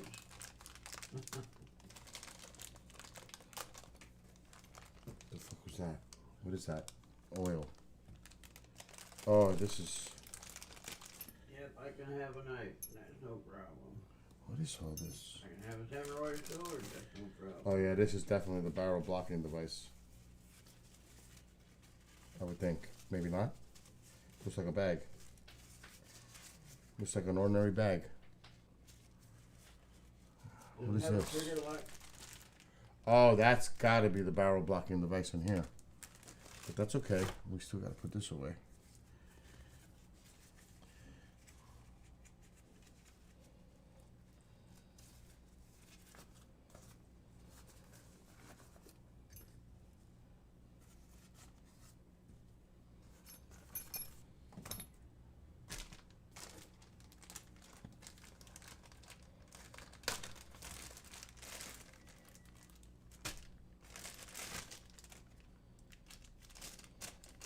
This is the barrel blocking device.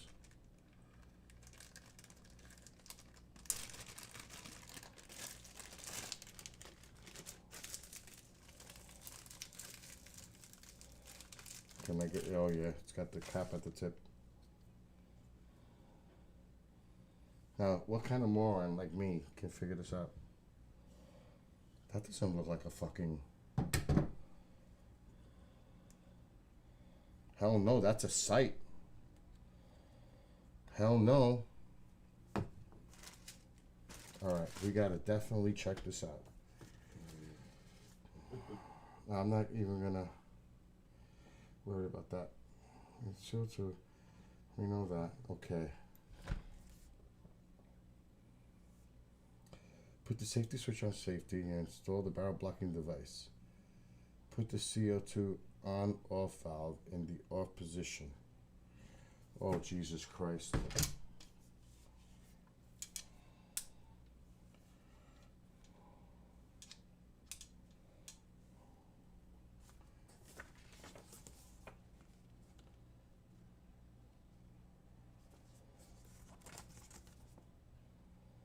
Remember that, what was the name that was here that had one of those handguns like that? What's that? The one guy that was here that had the handgun, but it was like an air gun, no? Yeah.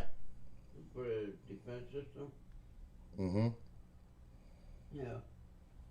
I have one. Yeah. I'm a little confused by this. And that one doesn't need a license? I think a video is best. I think it's better to fucking watch a video. Yeah. Because the instructions are vague.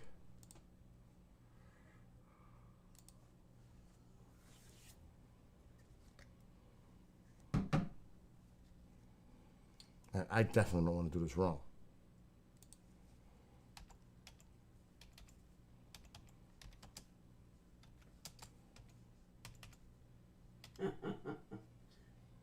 C&D, I would like to convince him, but he would argue. Who? C&D says put you in the ghost room. comes to you almost completely assembled, there are a few steps to take to make sure that the launcher is safe and ready to use when you need it. First, we need to assure that the gas port screw has been installed into the gas port on the right side of the launcher and that the backing plate screw is tightened onto the launcher's top Picatinny rail. After that, we can move into installing the CO2 cartridge, and the butt screw is tightened. The gas port screw has been installed into the gas port on the right side of the launcher and that the backing plate screw is tightened onto the launcher's top Picatinny rail. After that, we can move into installing the CO2 cartridge and the buttstock. Before continuing, assure the safety selector switch is moved to the safe position. Then make sure that the magazine has been removed and pull the charging handle all the way to the rear to assure that the chamber is clear of any projectiles. Also assure that the CO2 on-off valve is pushed to the rear of the launcher, indicating that the CO2 is turned off. Start by screwing the CO2 adapter into is turned off. What the fuck did he say? On-off valve is pushed to the rear of the launcher, indicating that the CO2 is turned off. Start by screwing the CO2 adapter into the rear of the launcher until it is hand tight. Then screw the 90-gram CO2 cartridge into the adapter. As you're screwing the CO2 cartridge in, you will hear a small... I don't see no CO2 fucking adapter. Where's that? Am I missing something? I don't see that. I don't see no fucking CO2 adapter. Am I missing something?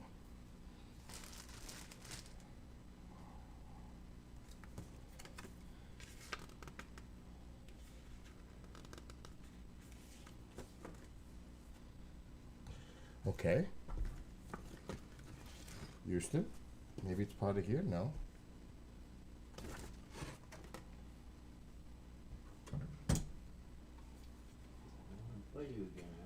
Or maybe it's already in there. Is this the adapter? That sure looks like it. It's black. There it is. It's already in. That's why.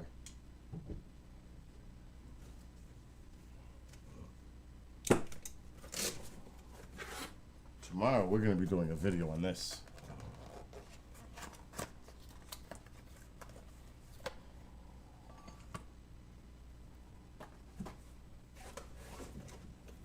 Look at the fucking size of this thing. Look at the size of this. Holy shit. Right, Ronald? Yeah. Bill's got to put glasses on for this. Now, what does he say? Oh, let's share the video. Oh, I wouldn't be smoking around that. Oh, Jesus Christ, Ronald, make me paranoid. Oh, my God.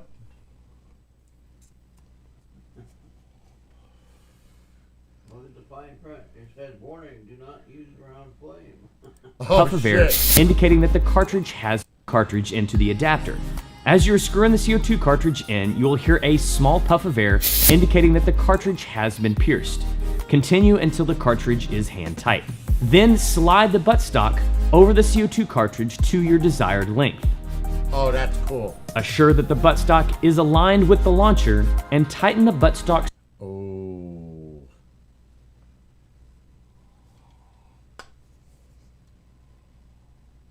It would help if I... Yeah, that's right there. I'm playing with this thing tomorrow. Well, it's not a toy, folks, but I say that loosely.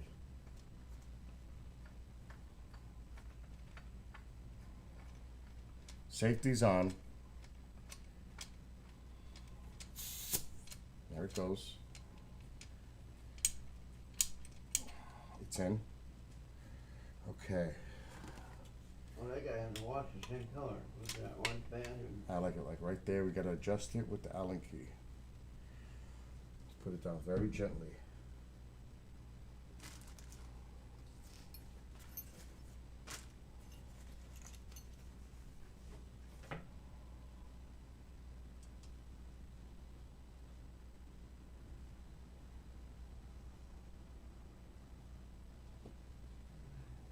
that's the right size.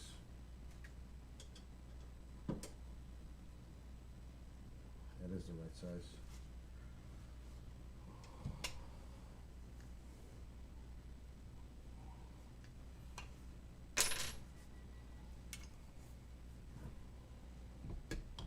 It's not loaded, there's no magazine in it. I just want to see if this is the right Allen key. I can't see shit without the glasses. Now, the old air guns I used to use in North Carolina, the end of the barrel would freeze up. Really? Yeah. The cold, the compressed air there, that's cold when it comes out.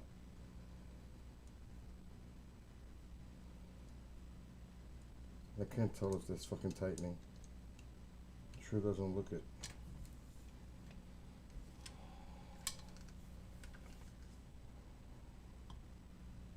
Unless it's like super fucking Some kind of loose. mark on the screw. Supposed to go I got into- the Allen key.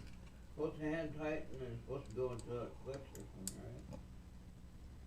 I don't know. Or was that was the air thing that was clicking.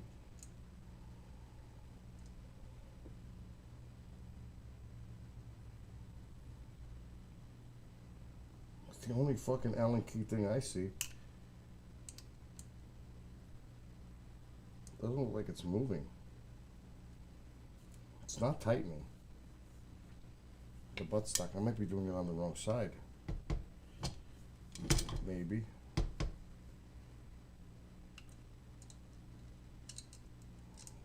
I seriously don't know.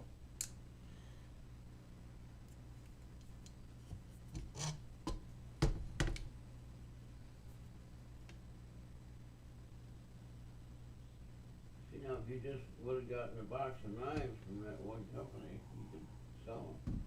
I'm gonna take it off for a second and look at it myself. Hey Marco, how you doing? That doesn't even look like a fucking Allen key. To be honest.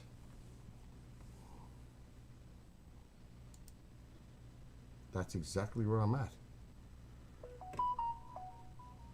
That's exactly the thing I'm using. So what the fuck?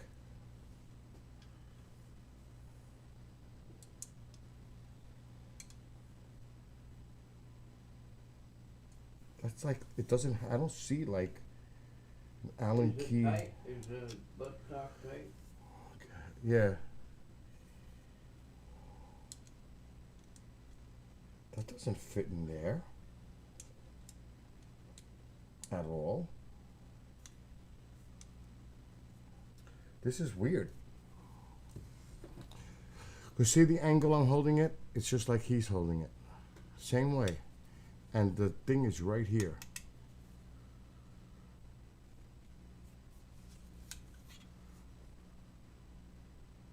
It looks very fucked.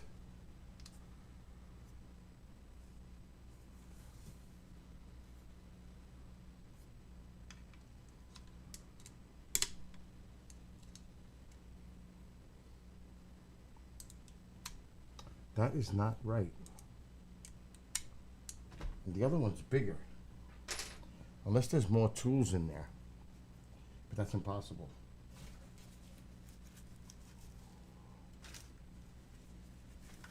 There's nothing else in here.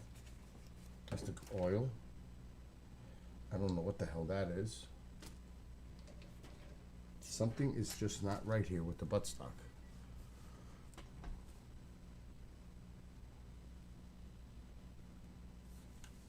That does. That's almost funny, Joe.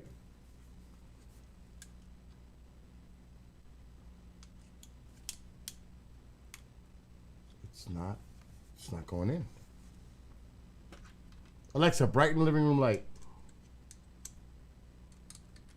Oh, it wasn't more. Oh. That is not a fucking Allen key hole. It's just not. It's a round hole. And this could be defected.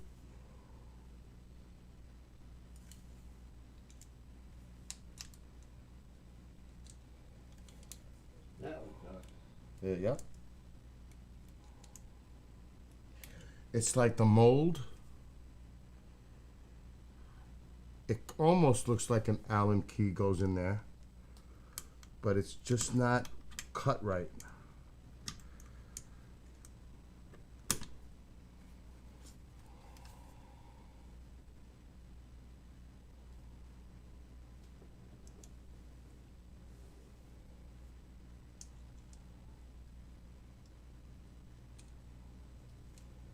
No way. Oh, there's no fucking way.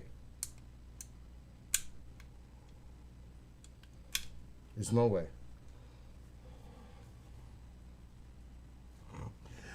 Defect already.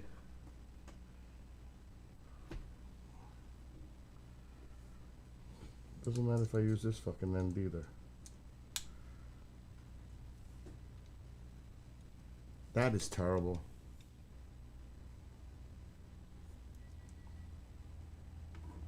It's definitely not that side. All right, we need to sit down.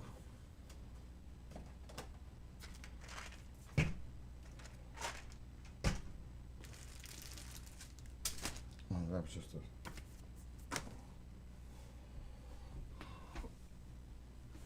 Okay.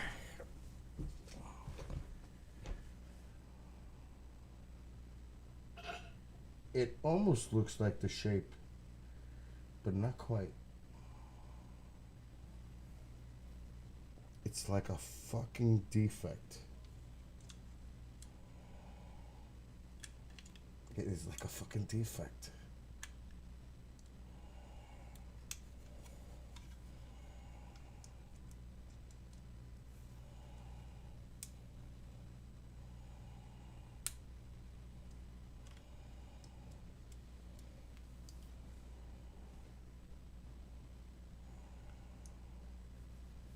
That is pathetic. Pathetic.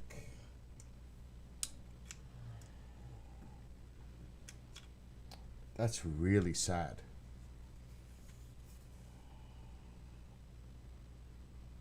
How could they fuck that up? On a serious level, how the fuck could they fuck that up? Let me see if one of mine works. It's a different size.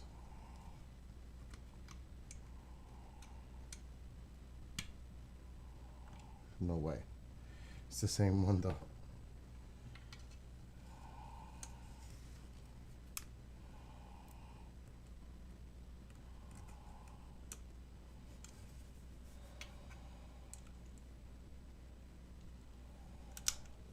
I'm gonna look this up if there's other issues like this.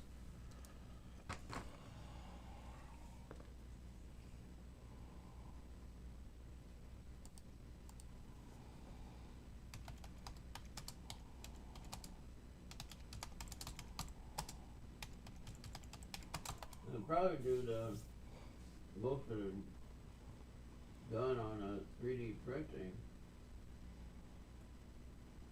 You know. Huh?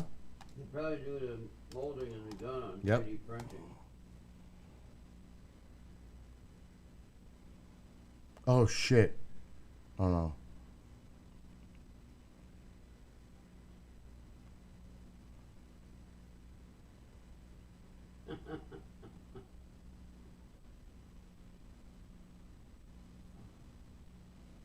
There, see how he's got the Allen key in there? But what the fuck is that red thing he's holding? You see that? He's got like a red wire in his hand. Is that something else? I'm gonna have to check. Maybe there's something else, that wire that I had. That cannot be. That's something else. I don't even know what the fuck this is. So it's not that.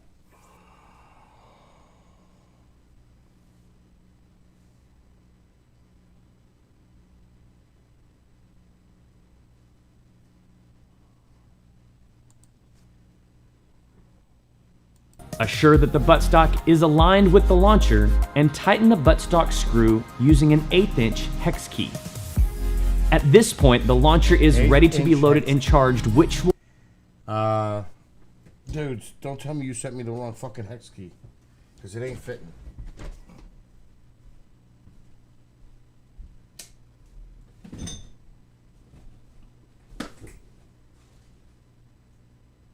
Oh my god, can you imagine trying to find that now?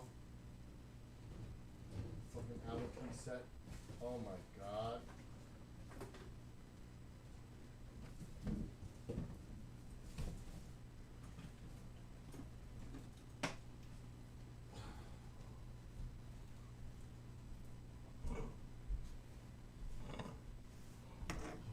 I will have a fit. Oh, shit. After the weekend I've had, which was great, I must say. And I know Ronald agrees. Yep.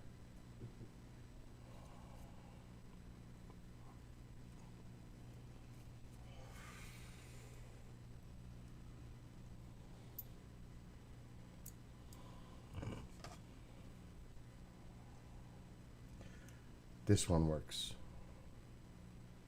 Can you fucking believe it? They gave me the wrong one. This one works. That is some absolute bullshit. Unfucking believable. Oh, you have to use your own? Yeah. Wow. That's bad. I complain about Oh, that. it tightened it up so much I can't even put it on now. Dang.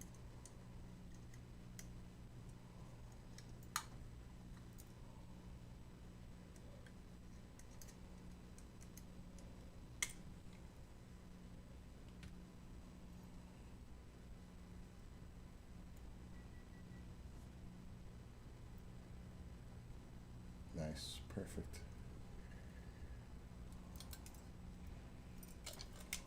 Nice.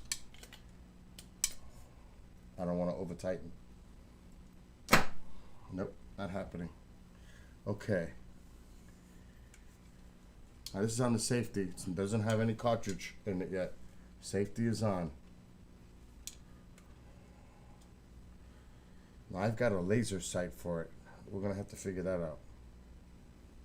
It's got the sights on here, but I gotta figure out how to deploy them. I don't want to fuck with that right now. This video is almost over, so it doesn't make sense. Initial assembly.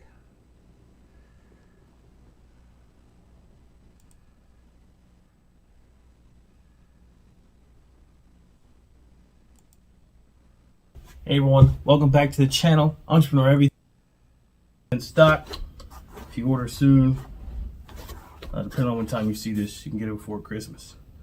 But even here, you can adjustable, put your own sights there.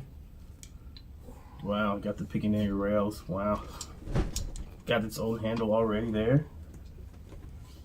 This is nice.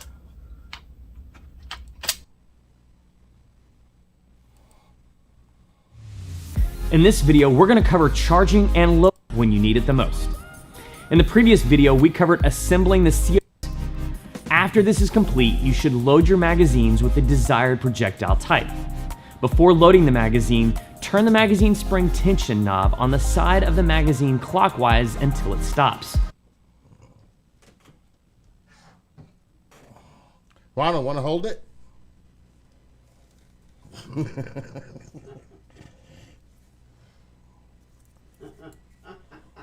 That was bad, Justin. Hold on, I'll be there.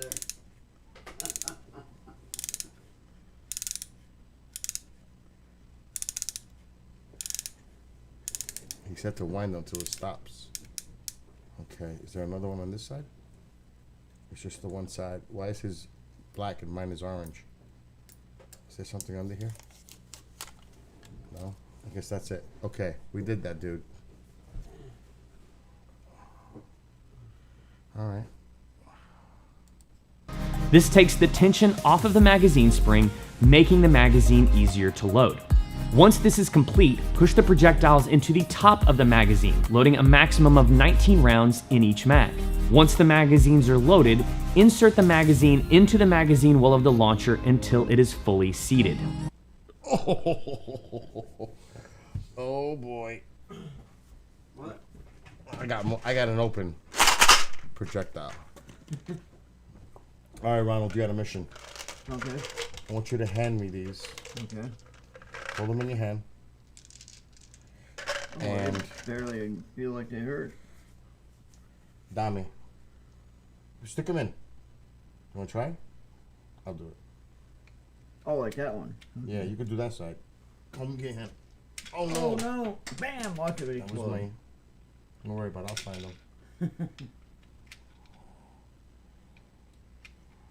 I had them. How many do those hold? 38 total. Okay, I don't know where they are. Oh, don't worry about them. Okay. Okay, put more in your hand so I can just Hope grab them. Tycho don't get it. Oh yeah, I'll find them. They're under there somewhere. He can get Yeah. them. Just open your hand. Yeah. That's what happens when you had old people work on it. Oh shit.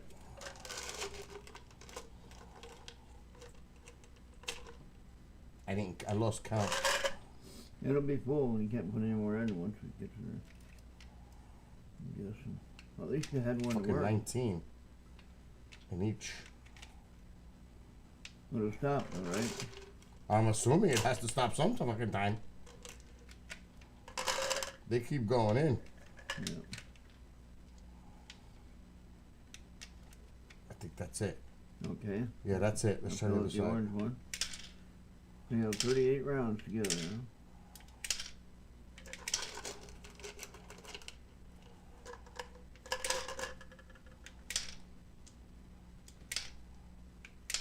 Yep. It's taking my whole fucking jar.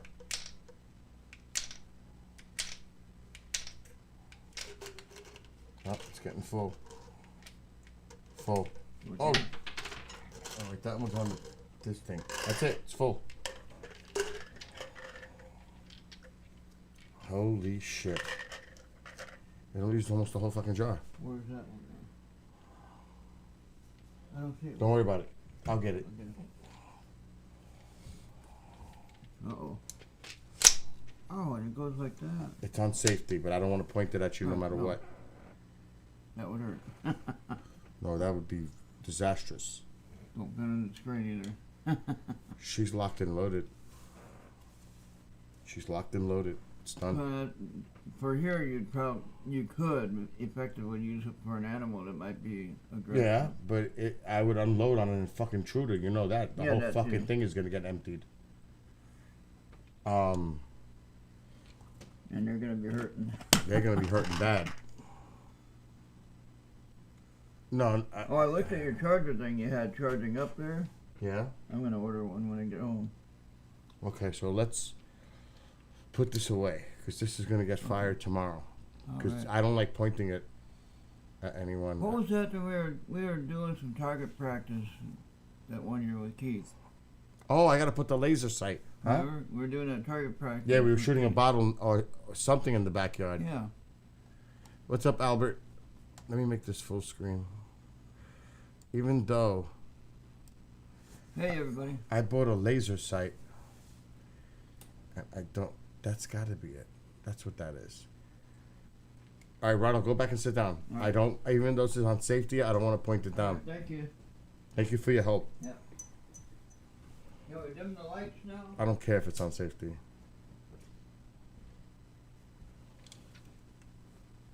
That looks nice though, Bill. What? That rifle there. Yeah. That's good. I need my glasses. I don't know what the fuck I do with my glasses. Oh, they're right here. You just had them. I know. I don't know how to deploy. I got them. All right. Trying to figure out how this opens. The sight. That sight should just slide right in. I know, but how do you get this up? You know what I mean? Yeah, but that sounded funny again, didn't it? This is the laser sight. Yeah, it should just slide right on that bracket. You know, like the telescope sight? What how? I better look it up. This doesn't. Okay. There's the front sight. It might go in the middle. I think it goes in here. Somehow. I wonder. I'm gonna have to look up how to put the crimson sight. I'm gonna do that now. I can figure out how to get my battery changed on my telescope arm. Install. That'll be fun. Yeah, this is gonna be interesting. I got part of it loose already.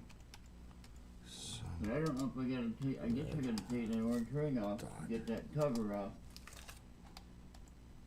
You know that? On the Alta's arm? I'm gonna look it up and see if they have an instruction on this. Alright, good luck. Alright, thank you. Don't forget that ball is right behind you. Don't break it. You might The what? smell. Right behind you by the wheel. The what, a ball? That ball. Okay. You don't want you to move the chair over it and bust it. It'll be peppery all night. I hope they have a video. Alright, well... It does go in there. While he is out of here, I'm gonna get my medication. But this is not the video, but... Hi, Caleb with Brown House here. Today we're going to be talking about AR optics, specifically... It's not the right one. Now then, my other headphones will work right. Oh, fuck. I don't know if there's gonna... It's gotta be right on the top right there. It just has to be. See, he's got it in the middle. Let me get my other headphones and see if they work now. It was all in the computer setting all on. So, you got a new optic. This fancy little vortex spark.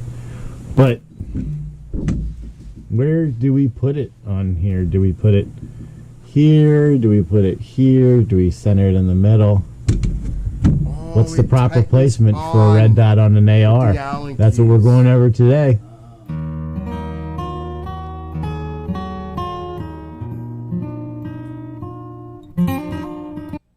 Hey, what's up, guys? Mike Glover, Black Rifle, modern GWAT guy, more experience. So, you got a new optic.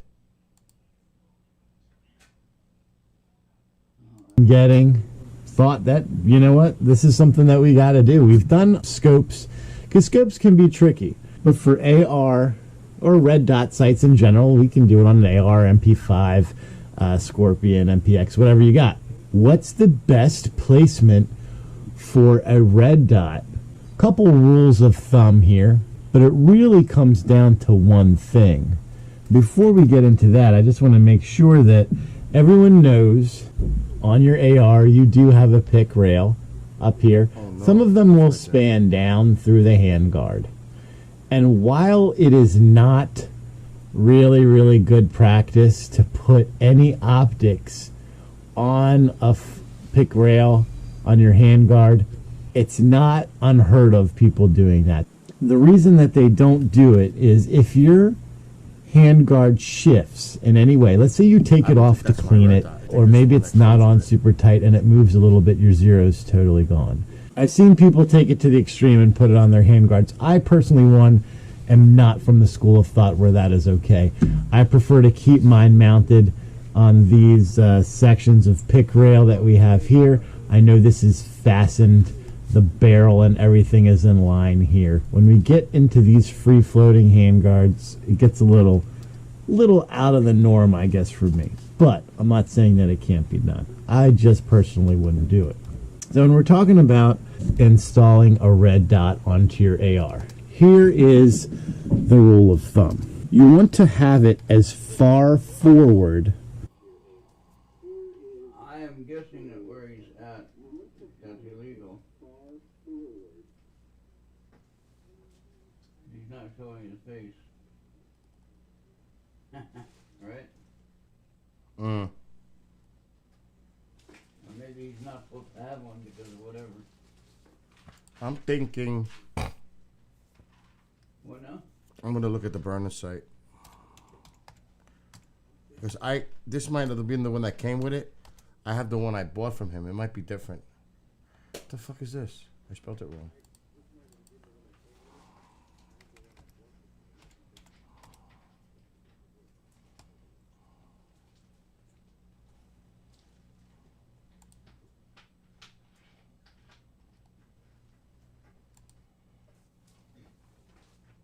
No, that's it.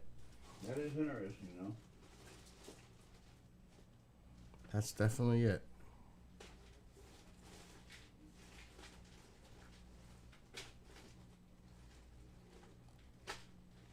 I just don't know what the laws are as far as zoning one in Minnesota. Doesn't look good, though. 1 point your battle life incentives. Attached to the rails. Features for one aiming dot. Okay, so how the fuck do you fucking turn the fucker on? Oh, there's the battery. This has better have come with a fucking battery.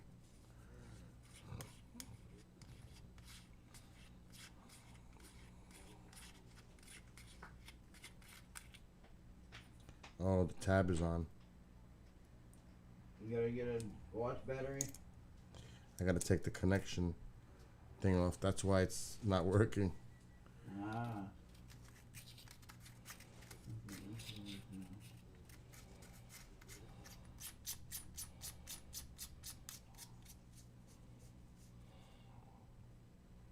Oh shit, there it is. That is fucking badass. Oh my god, that's badass. There's the green dot and there's the red dot. So how do I turn this motherfucker off?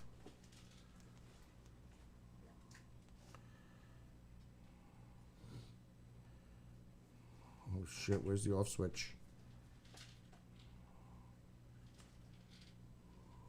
Wow, $118. Oh shit, there's a color.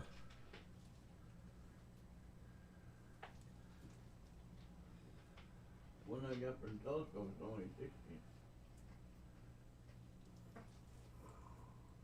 I don't need it though. I got the star sensor thing.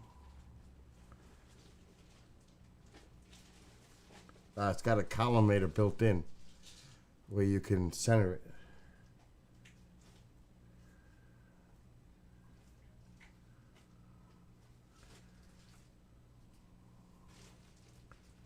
Right fucking there.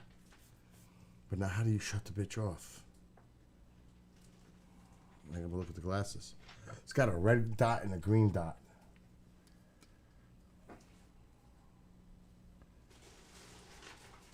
Yeah, let's see if we can connect it. How do we shut it off? Green, red.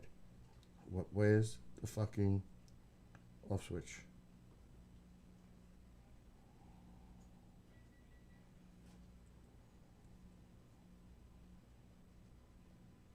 Oh, connected. Boy. Maybe I need to save that battery tab.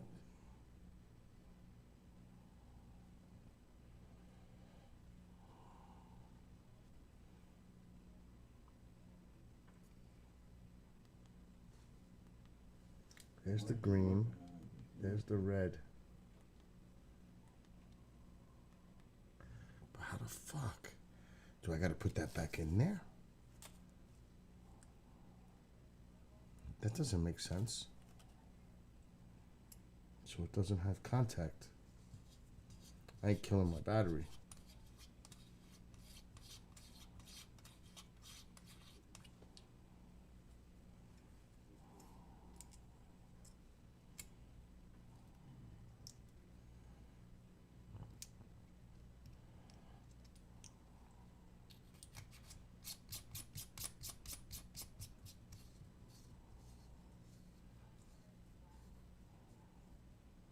But it's off.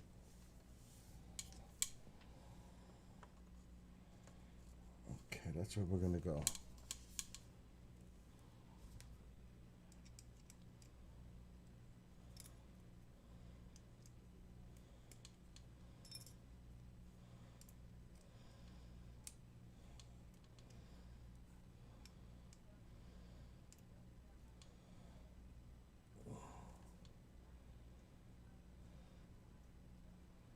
That shit has to come loose. Let's not. There we go. Maybe not. What the fuck is wrong with these Allen keys that they gave with this? One didn't even work. I'm not using that. Just gonna strip it. No way. Those suck. The ones that they give for it, they suck.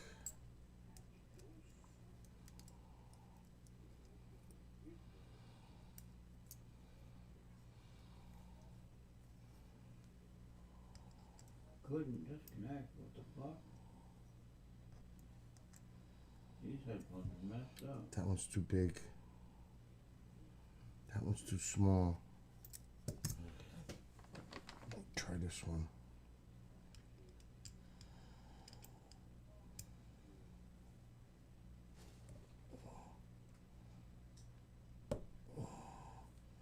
Oh, I don't want to strip that.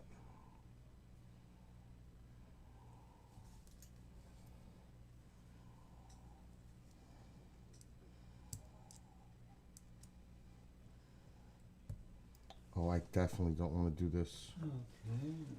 But it's not loosening.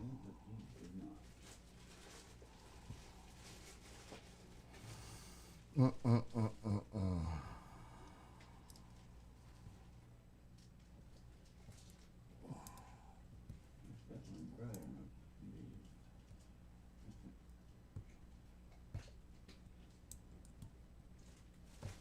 my God. This is fucking bad.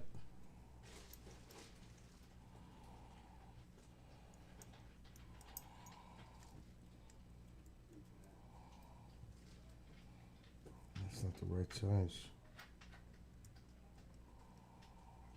I got a new set of headphones from the first stuff.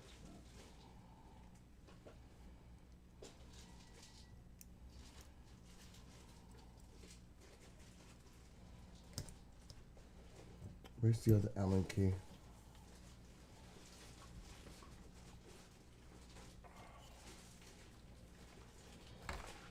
How fucking retarded it is that I gotta use a different set of Allen keys for this.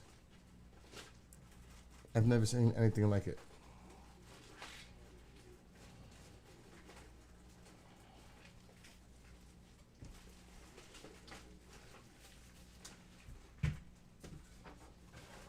This is too big. This is not the one. No fucking way. This is really bad.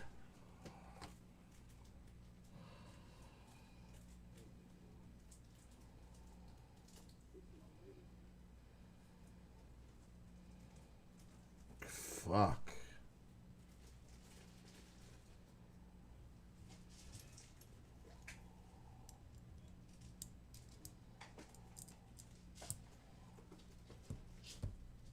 I think I got one. I did. I don't want to strip it.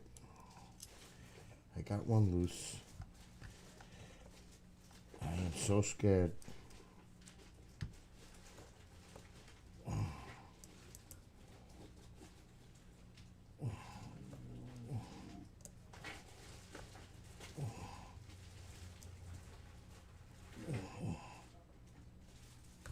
I think I got it.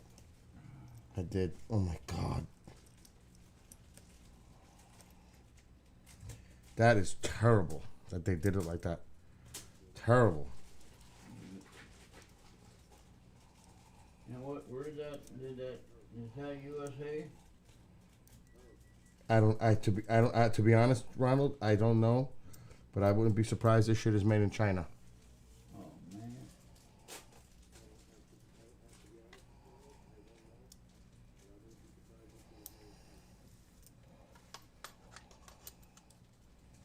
Wow, this shit really got to get loosened. What a trip.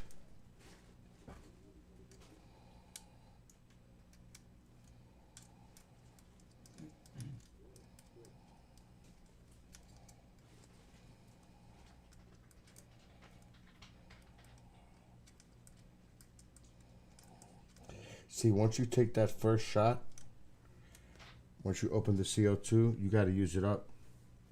Because, first of all, you don't leave it in here to leak. But second of all, it's going to lose the punch. Mommy's karaoke baby. My baby.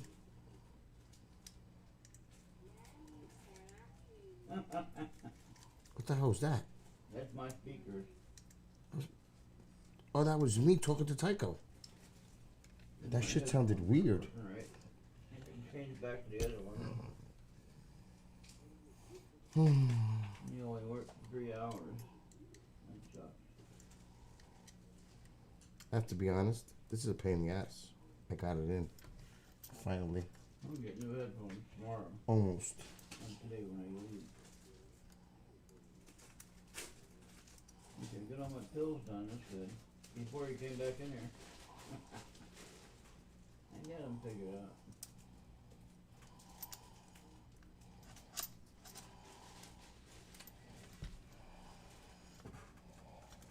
Okay, we're around the whole thing now. Now we gotta tighten.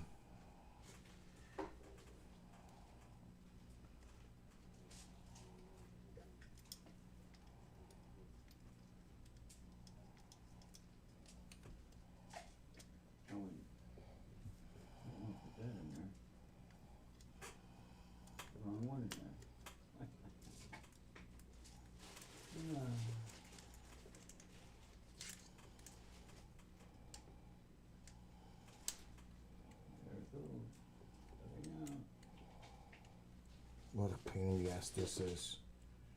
I gotta be dead honest.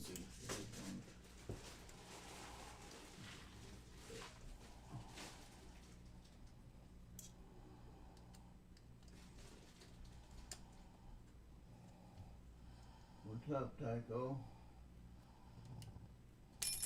Don't drop it. I'm almost done.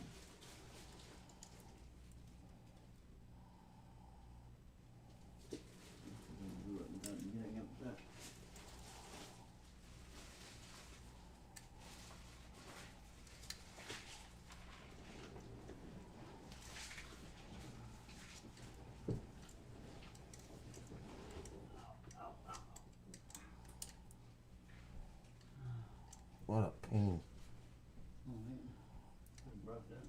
Seriously, this is a pain. Whoa. Put that there. Oh, shit, I don't want it to fall off while I'm doing it.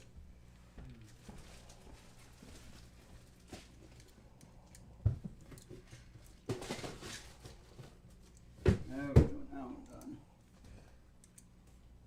All done. Go to sleep now.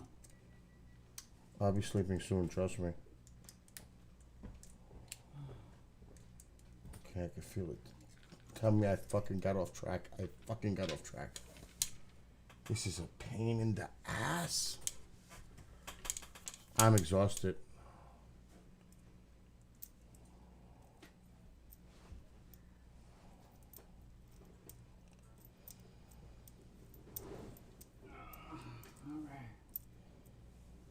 It is spring. I don't know if we need the air tonight, but I don't know if we get stuck here or what. I'm definitely putting the air. That's what I thought. Alright, I gotta get the blanket. I can't sleep without the air. I forgot the blanket. I get all stuffed up and then I can't breathe. I'm gonna have to hold this bitch in place. The delay is crazy.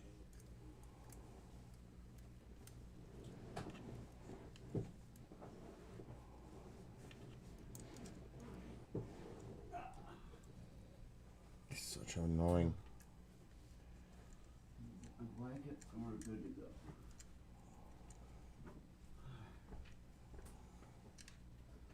This little blanket is pretty warm.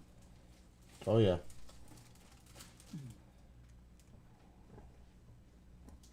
There we go. Got everything now?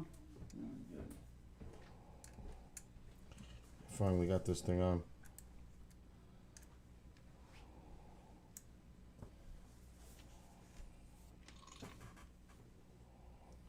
This got twisted. We got to tighten that.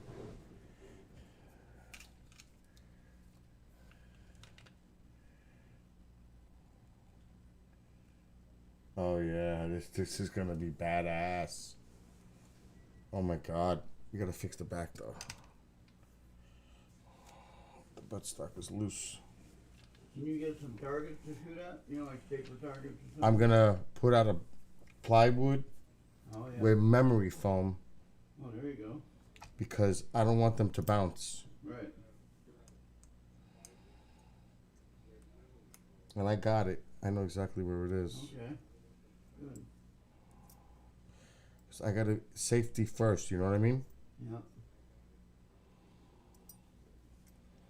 Like the safety's on, but that really means nothing to me. It's got to be fucking not pointing toward anyone. Yeah, that's better. That's tight. Let's see this. Headphones now. It should still work. What did I start? I didn't start anything. Yeah, what are you guys talking about?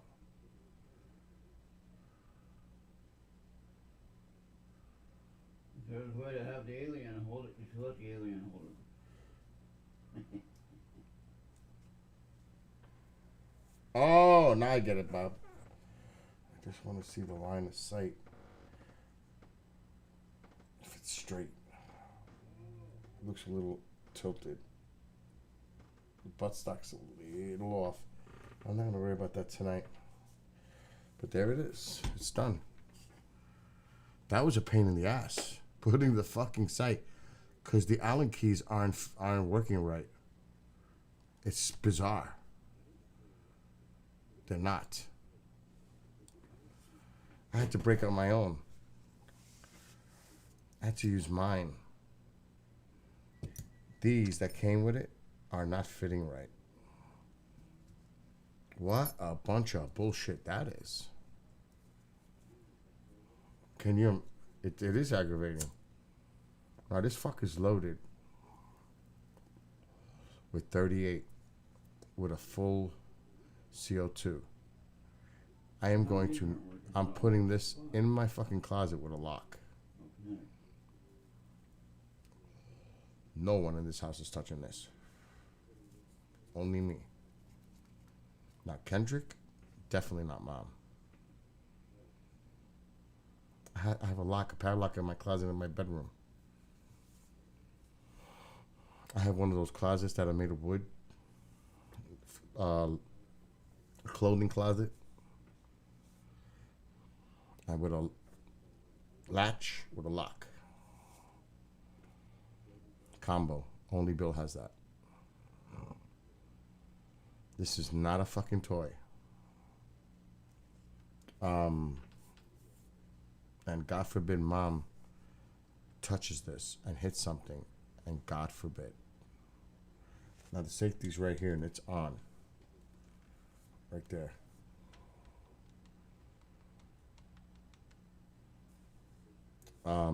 I'm not pulling any trigger. I don't give a fuck if the safety's on.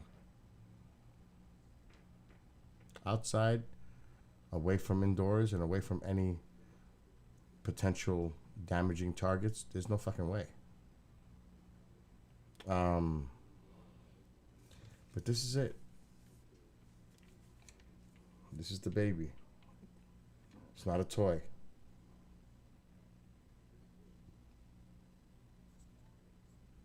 It's not a fucking toy.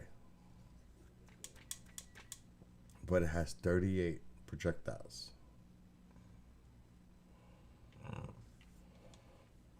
Both magazines have 19. This is for self-defense.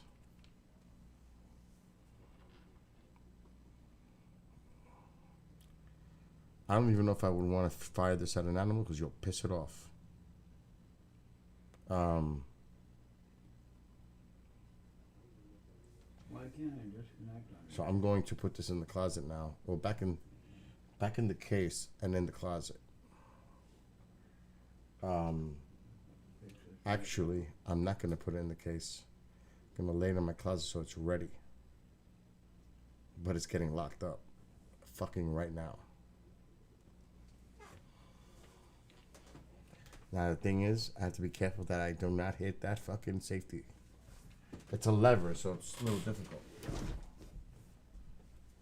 Alright, I'm pointing you down, Ronald, as I'm coming by you. Okay. But look at it. Oh yeah. I put the sight on. That's nice. Isn't it? Now, does it have a battery? Yeah, but I covered the battery up again so it doesn't drain it. Okay.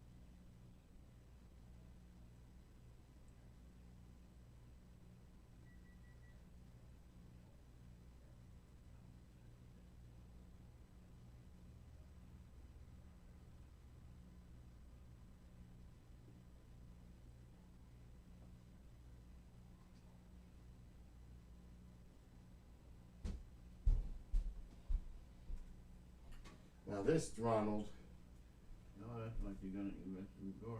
this is the burner handgun. Yeah. This one is 6 rounds. 5 or 6.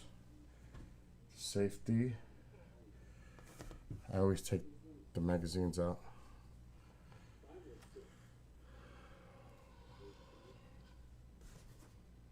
It's on safe now. And this is this is got a fresh seal too. And this again is non-lethal, legal. No permit, no license required. So it's street legal. Safety's on.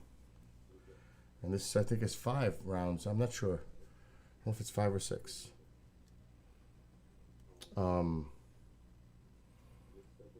This one stays on the side of my bed.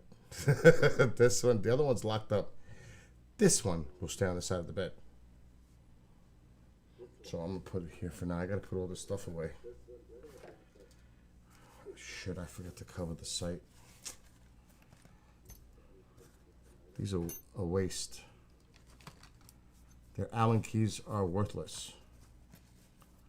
Seriously, worthless.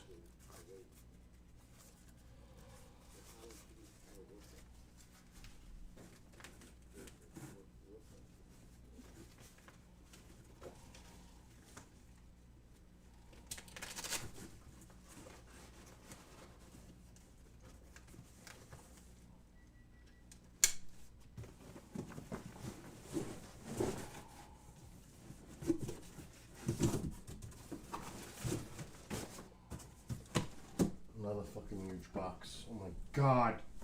So I'm not dealing with this right now. The case is in here. Oh my god.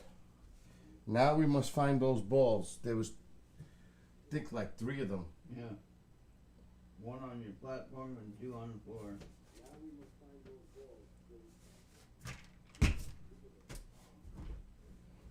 I don't even see the one on the platform. I may have hit it.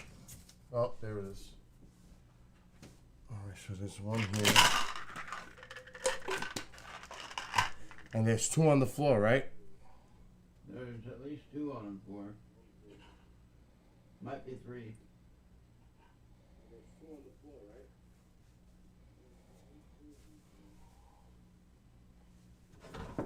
I found 1.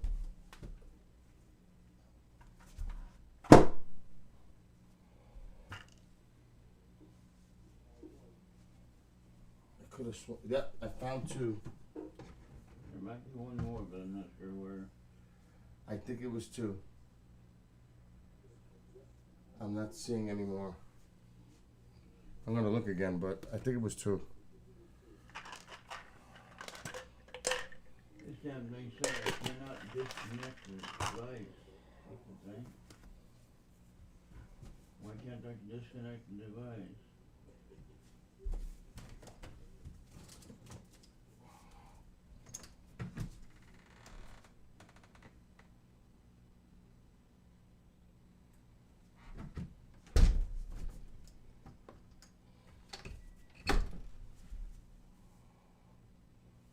Yeah, I think it was too long. Okay.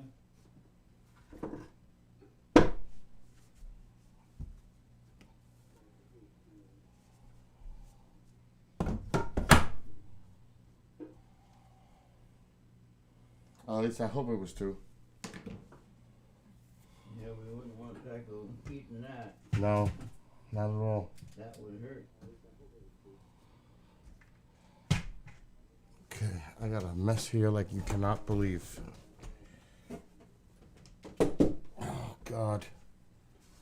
What made me do this now? I don't know. Remove battery tab prior to use. They put an extra battery. Fuck is that little ring? I'm keeping that, whatever that is. It's like a washer.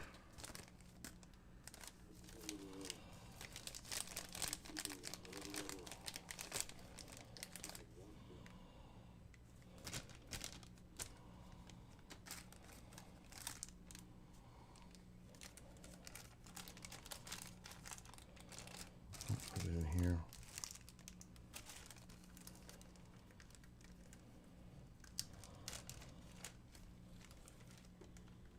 I didn't.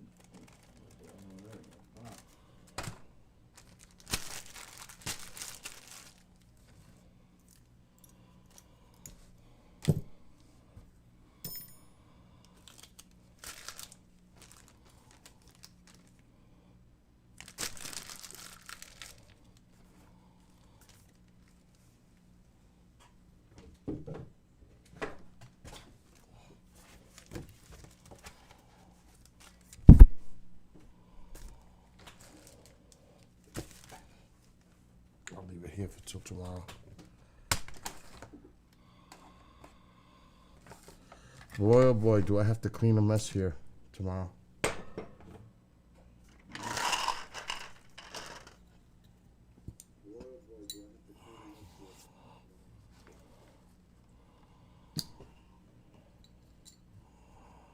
I'm gonna put that back on the site.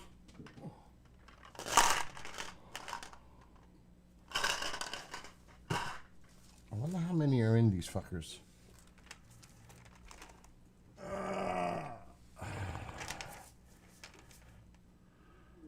What's up, Roman? I've had that for like 4 years. I just put my Mission 4 together. How many are in here? It's gotta be the same bottle.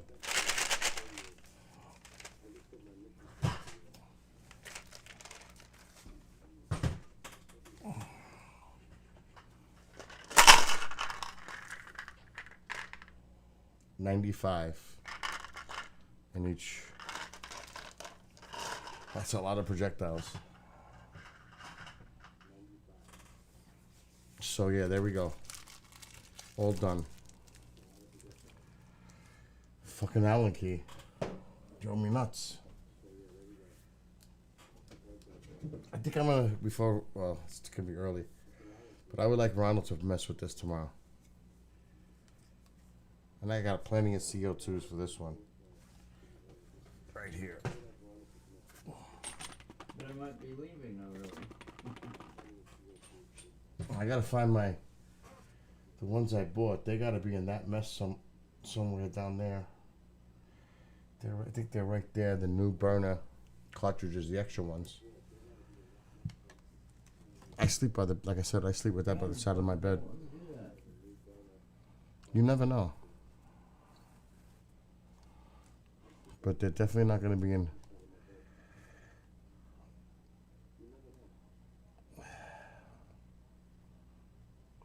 Never near Mama Kendrick.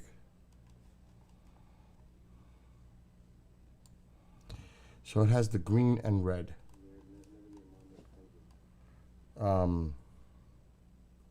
It's got 8 reviews.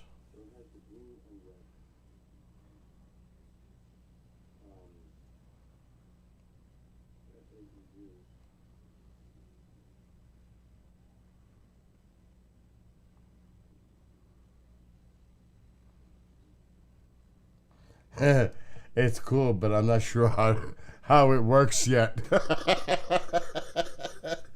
Oh my God.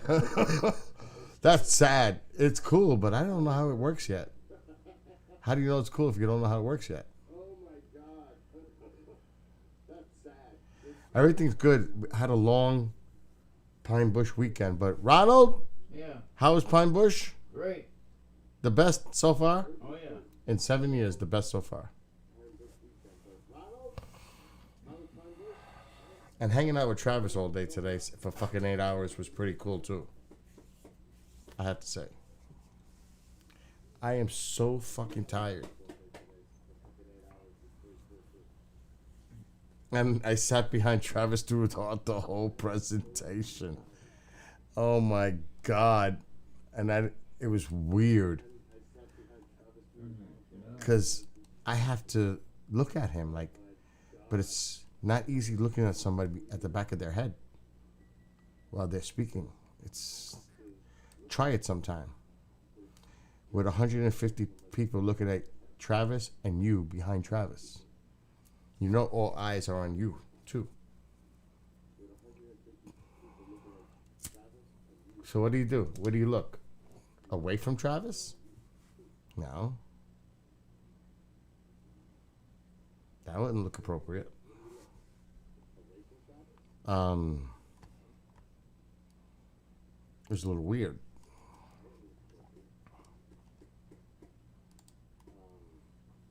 I'll show you guys.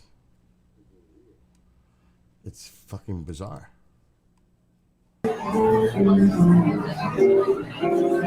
So that was my main focus, is where are you taking me? And then the people who were dressed like him, except for the helmet, were not answering my questions. Do you know what that's like?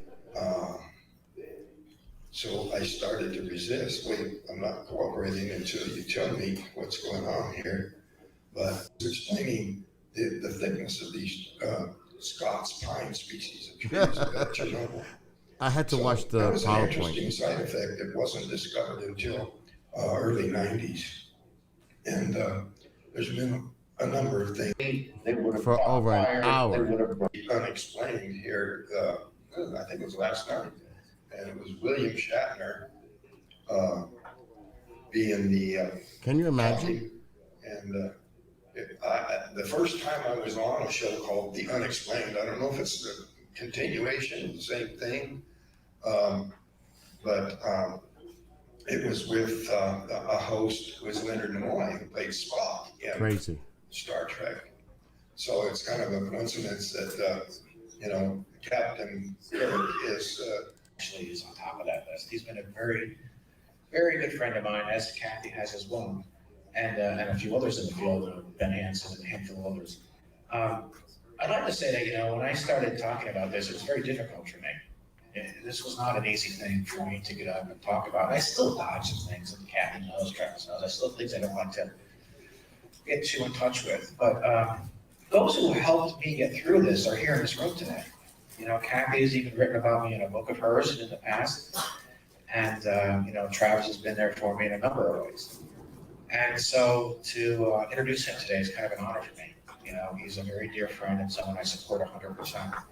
And he's an icon in this field and really needs to be respected for that. Travis, thank you so much, man.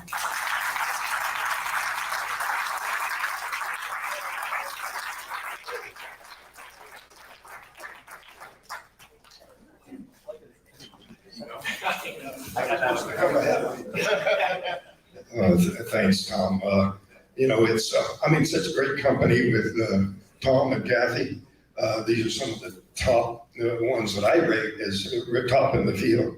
But before we get started, I want to show a little media clip video that we put together, and then I'll come back up. Here we go.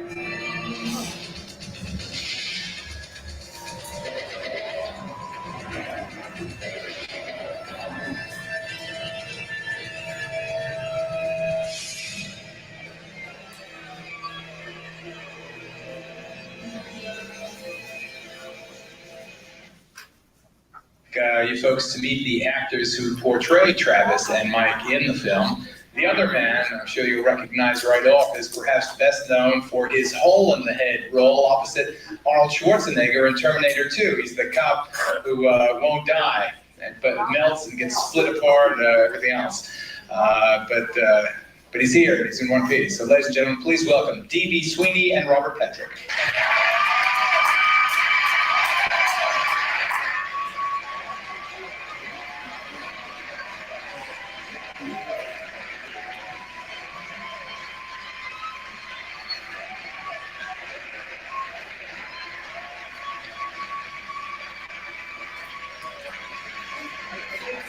I think they like you. This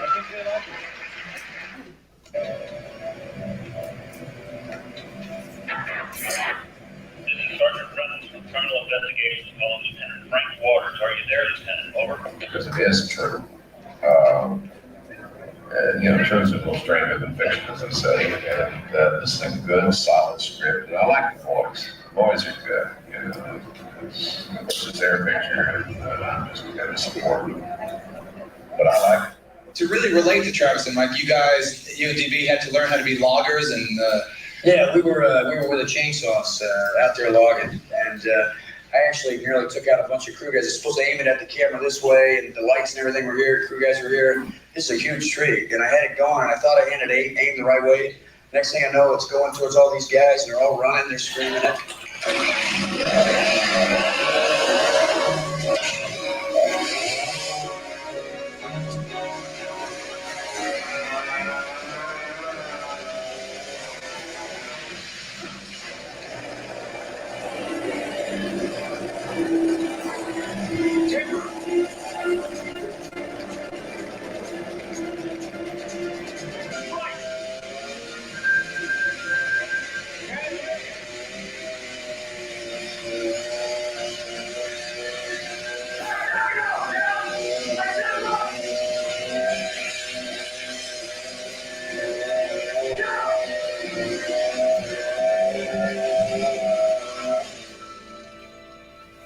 The whole energy of the cast came together pretty quickly.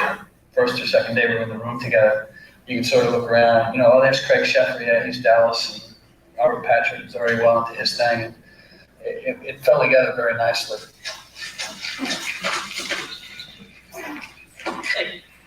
Hey, bud. We said we don't fish when the contract's over. This contract's over, man. Come on, that's what we need, one of our camping trips. So, fishing, chasing bears. Oh, yeah, I remember. You ran that bear up that tree. Just trying to make friends. How come you can't make friends with Dallas? He's just jealous. I can just. Yes, they're working on a new Travis movie. Something he can't. I know, what's that? Reading, right? Oh, I just played sheriff. He was a real character, Sheriff Waters, and he doesn't believe a word they say. He just doesn't believe in UFOs, and also he's never had a case he didn't solve, and it really gets to him because he's going to have one he can't solve, and it really bothers him. He doesn't believe a word about any UFOs. You expect me to believe that a flying saucer came down and took your friend away to outer space? That's the truth, mister. That's exactly what happened. Is it?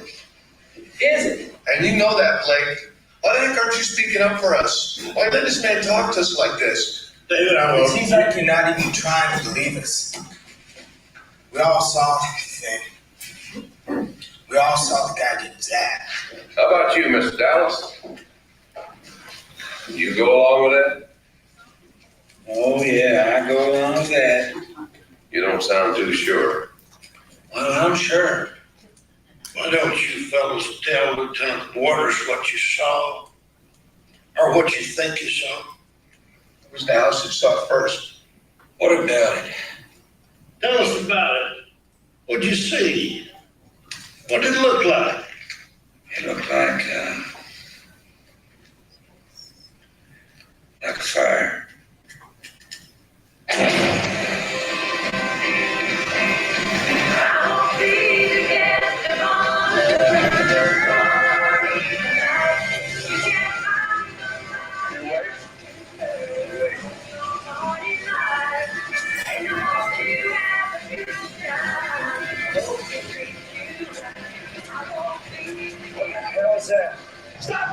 Travis!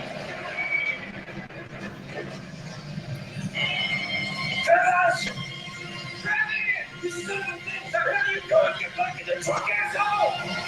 Travis, whatever were you thinking about, boy? Well, you'd have to know me back then. What, a hellraiser? Well, I can explain what he did. About three months before this happened, we had another little experience. He jumped out of the truck to chase a bear that ran across the road.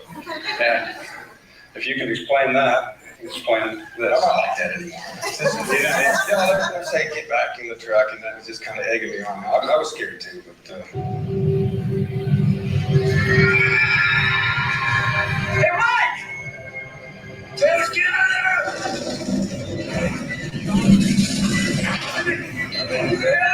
You feel that? Travis! Yes! Get the hell out of here! Get back in there! Travis! Get out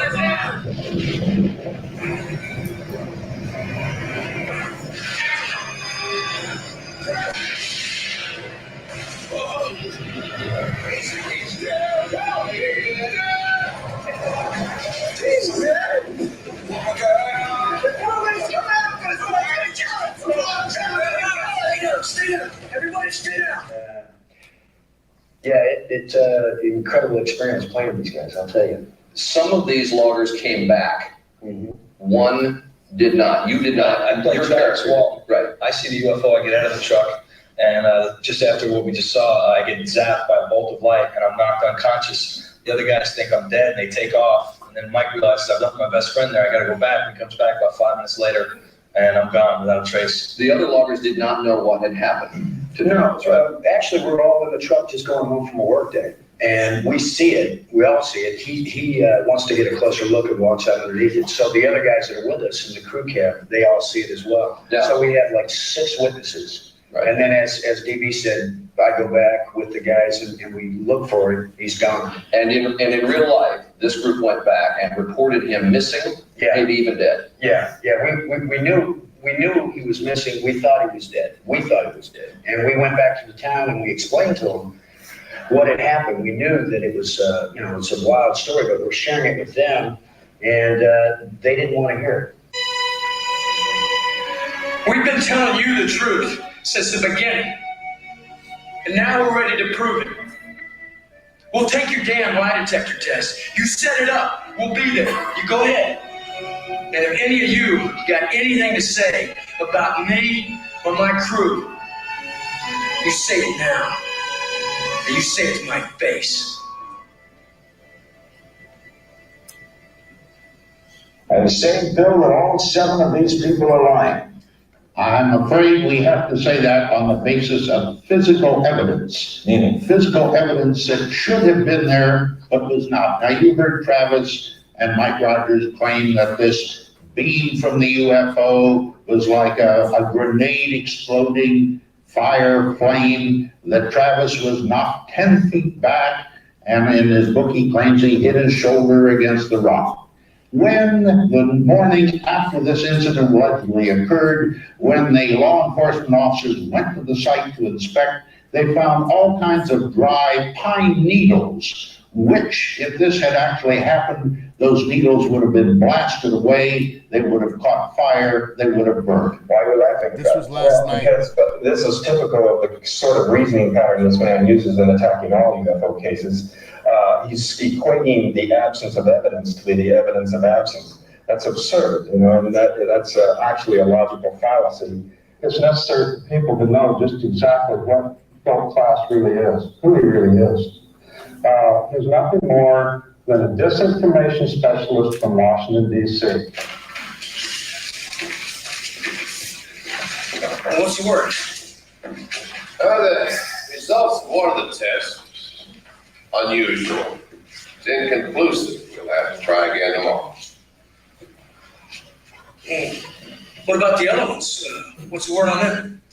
The process is still ongoing. We never discuss the results until all the testing is complete. Sorry, fellas. Come back down here in the morning, 9 o'clock sharp. No. What? I said no. Look, We did what we said we'd do. We came in here like guinea pigs and let you test us, but that's it. We've had enough. I ain't coming back again. You're saying that you're no longer willing to cooperate? That's all we do is cooperate. All we get back from you is grief. Mike, we need a little bit of time. No, I'm sick of this shit. You want to press charges? You go ahead. You do it now. We told you everything we know, and if that's not good enough, that's too damn bad, because that's all there is. Let's get the hell out of here.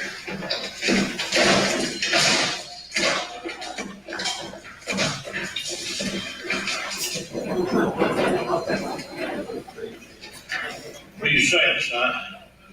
Hell, Blake, my charts don't lie. If you ask me, those boys are telling the truth. I think we could be rather certain that this incident occurred, that they're not lying. What they claim happened did happen. And it's not a hoax.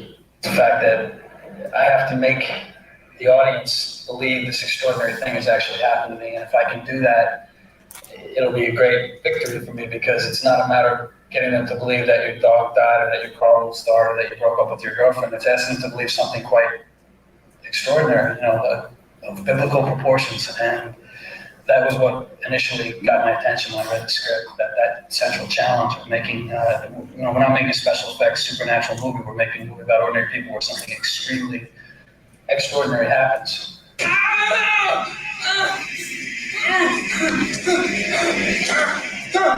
Robert, what about you? Are you a UFO believer? Generally? Well, if I could believe I'm a Terminator, I think I can believe this. I've had the theory, I think that Carl Sagan said it best, that we'd have to at least, we can't be that arrogant not to consider that there could be something else out there. So I came into it like that. And then after I met Mike and Travis and talked to them at length about what they had experienced, I totally believe their story. You do? Totally. So you believe that there are creatures out there who are far advanced technologically over us and even come and visit time to time? I believe that these guys went through a very traumatic experience. I believe what they've told me. And as I said, going into the movie, I've always had the idea that it is a small universe. And we are a tiny speck. So we have to at least be open-minded enough to consider the probability.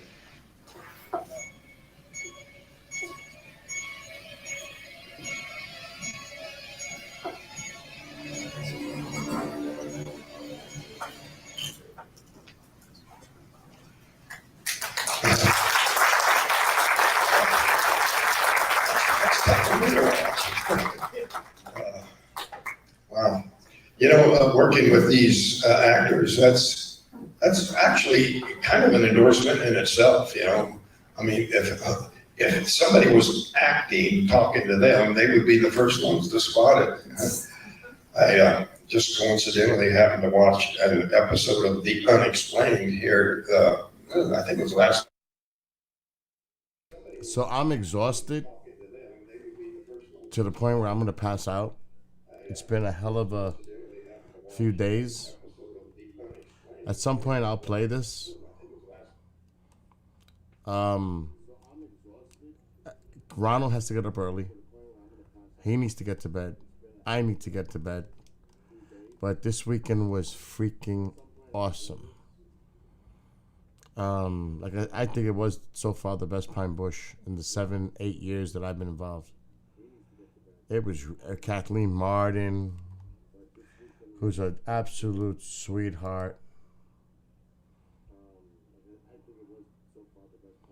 And of course, Tom. It was really good. And I went around the room taking questions, and here's the fuck coming now. That we were just basically, something to observe.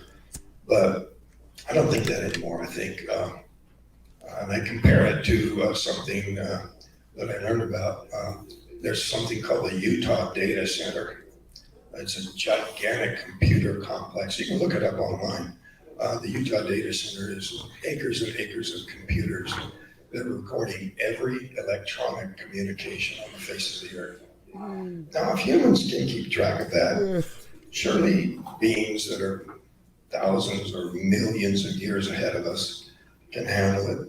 So if you saw one when you were 8 years old, and you see one today, they probably know it's you and everything about you. But I don't find that fearful. I think if they were a threat, we'd never know what hit us. I mean, they've been around for decades, and it doesn't take forever. There won't be dogfights where our jets are fighting them in the sky. They could get rid of us, and we'd never know. As a matter of fact, I would venture to say that they could probably do everything they're doing here and remain completely undetected. I think the sightings that people have are occasional, measured, and intentional. That the purpose is to just make us aware that we're not alone in a way that isn't cataclysmic or something that's going to cause hysteria or anything like that. But the continual reminder, I think, is probably a good thing, just on the edge of provability. And with that kind of technology, they're capable of making that a very measured thing to where, yeah, we're certain of it, but we can't really prove it to the rest of the world, so it's kind of a creeping awareness that's coming through. It's even affecting the government now to where they're realizing that they better fess up and we'll call them UAPs and acknowledge that there's something there, but it's not us, and we don't know what it is. The former tactic of saying these are a bunch of loony people, they're all crazy, and they don't know what they're seeing, wasn't working because they weren't discrediting the witnesses, they were discrediting themselves. So in order to maintain some credibility, they're conceding in a very clever way. They released this late on a Friday. They act like it's the first time they've done it twice, even though both times they act like breakthrough, they're admitting, and they show the Tic Tac jet camera, military camera on these beings, but it's late on a Friday, so that by the time the weekend is over and the Monday comes back, they're on a new news cycle. So it's out there, but not so much that reporters demand the details. So I appreciate you all coming, your patience. Everybody, I also want to thank again Kathleen Marley and Tom Reed and Bill Bland. I'm in the other company. These are two of the most outstanding people in this field. Can't say enough good about them, but I'm out of time. On behalf of the Pine Bush Museum, Pine Bush Town Incorporated, I'd like to thank all of you and have a great rest of your weekend.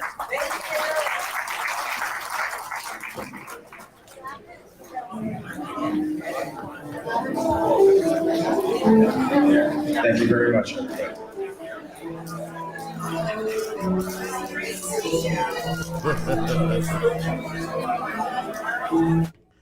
That was not planned. That was not fucking planned. I just ad hoc, all of a sudden I became the MC. I don't know how that happened, but it happened. That was not planned. That was not fucking planned. I just ad hoc. There's Mama. I don't know how that happened. Mama wants to talk to Travis. I shut the camera down now. There's Mama. It's gonna end. I shut the camera down now. Look at Mom. She got to talk to Travis. I said, Ma, take it easy. Let all these people go away. I'm driving Travis to the hotel. He ain't going nowhere. She did. But You don't have to worry. Travis is with me. He ain't going nowhere. He can't go nowhere unless I go. You know what I mean? And Kathleen. No fucking headphones. These fucking things. Just let. So.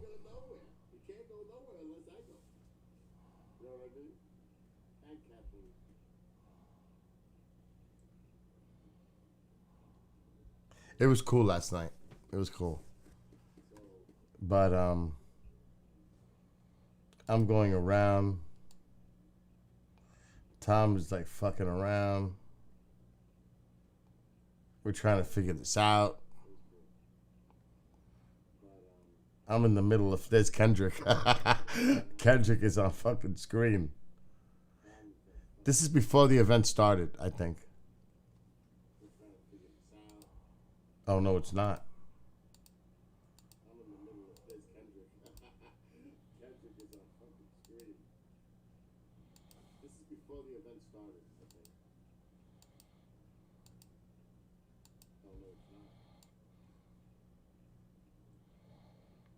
I'm surprised I wasn't seen giving him the mic.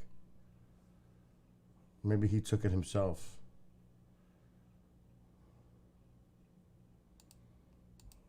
This guy.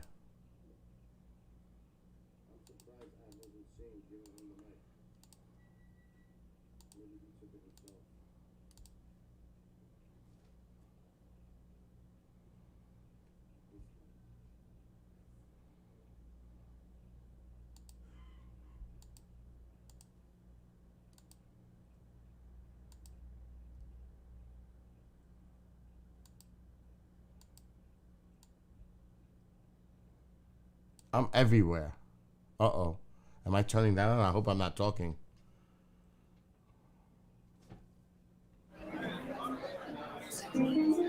Oh, I'm changing the batteries. Because I always want to make sure the mic's going to work. So I always change the batteries.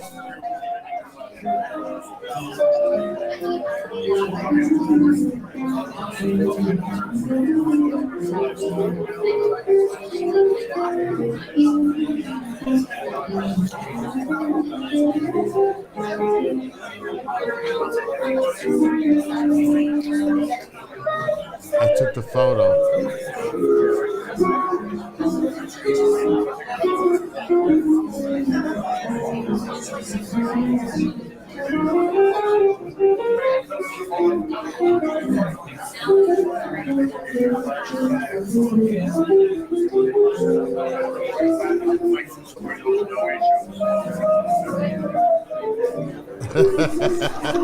I'm fucking the boss. It's kind of funny in a way. I'm giving out orders. I'm bossy even there. But you gotta take control. You have to. That's your job. I'm getting his flash drives.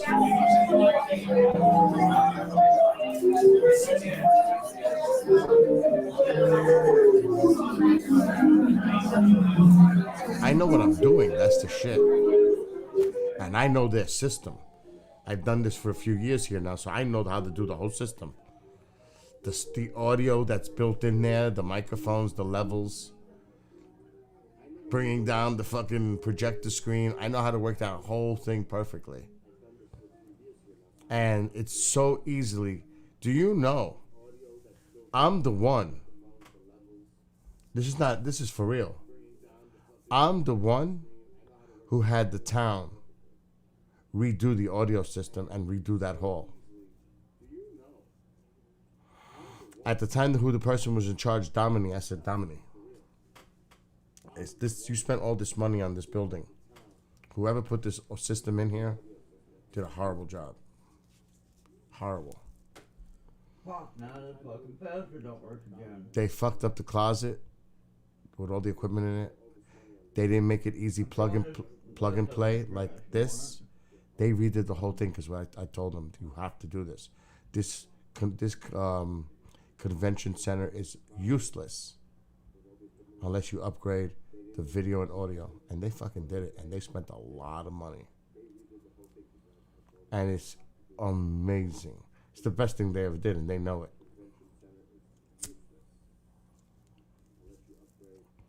And I told them what they had to do. You have to put it on outlets in the wall where you can plug in HDMI, like they did right there, right next to the projector. They had the pieces in play, the equipment, but they didn't have it upgraded to make it easy so that anybody could walk in that hall and do a presentation, a wedding, anything. It's all in that panel right there by my New York Yankee bag. And then the main panel is above. It's so cool. You touch it, you spin the dial with your finger. It's not an actual dial. It follows your finger. And I can go to the different audios. And then you can get into the closet too if you wanted to do more things. But the closet was not necessary because everything was going through the front. Now, if KGRA was there, if I was putting all my equipment, I would have to tap into the closet. But I didn't have to do it. I did this for me and Lance and for the people at the museum. Just to have something. Nothing extravagant. I did it with a laptop and my Sony and some other equipment. But it worked. Travis said in the message, 9 o'clock tonight. I don't know where my phone is. I was using it just a few minutes ago as a flashlight. At 9 o'clock tonight, when Travis was on the plane, because we were joking about that all day, about the window seat, because he gets window, I get window.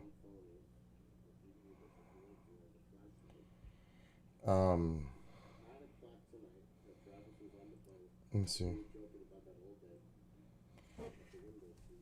So this was at 8:54. On board in my window seat. Thank you again for all your very professional assistance. Travis Walton.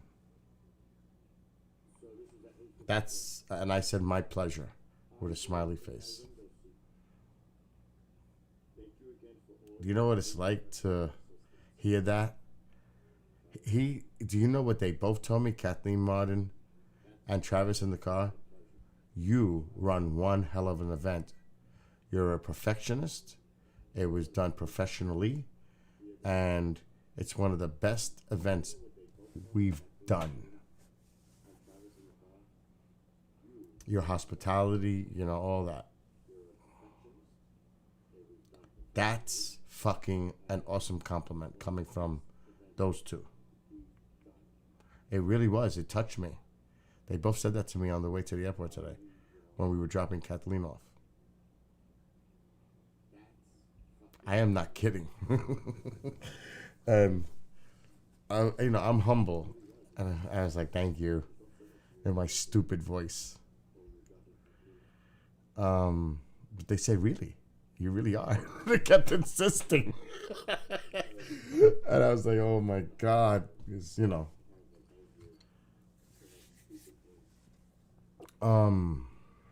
and I'm going to be hanging out with them in a few weeks again. The both of them. And of course, my concentration is over at KGRA. Because they're going to be speaking at the museum. Tom, Kathleen, and Travis. Along with Don Schmidt, a few others. I will be at the convention center where Nick Pope, John B. Alexander, and a whole bunch of other people will be speaking over there. So, because that's my job, KGRA. That's where we'll be. But I am going to find time to come and hang out with Travis. Somewhere, I got to see him and say hello. Hi, Travis. Got to. Because I'm telling you, he and I spent 8 hours together today. 8 hours. Just me and him. That's it. Just him and I. However you want to fucking phrase it. I'm so exhausted. It was awesome. I'll never forget today with him. And we bonded. We've bonded. We talked personal. We fucking bonded. He is a great man.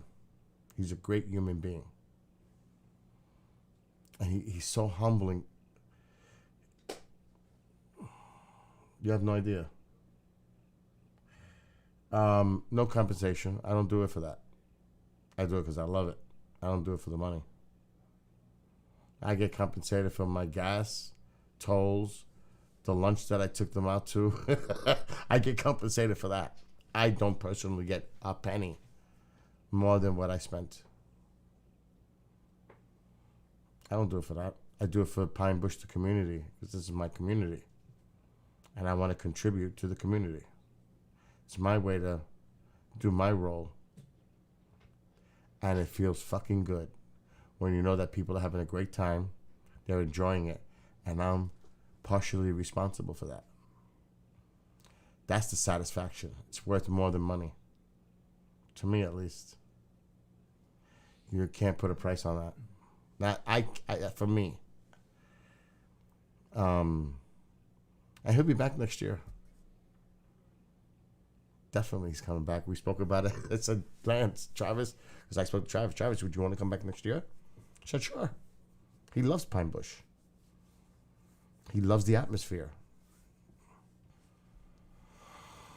And they love him. Travis always has a home here in Pine Bush. And like I said, I'm going to make some calls this week. Yeah, it's a great memory. This one is one I definitely will cherish. But I'm working this week on 2 big ones, along with him. And I'll throw in Mark, too. We'll get 4 next year. So I'm already, my wheels are already spinning for next year. I got to nail them down before they make any other arrangements with any other event. I almost slipped. Oh my God, I almost fucking slipped.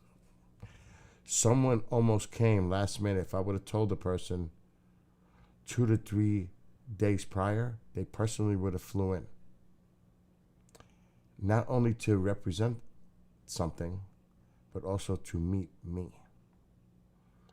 Do you know what that's like?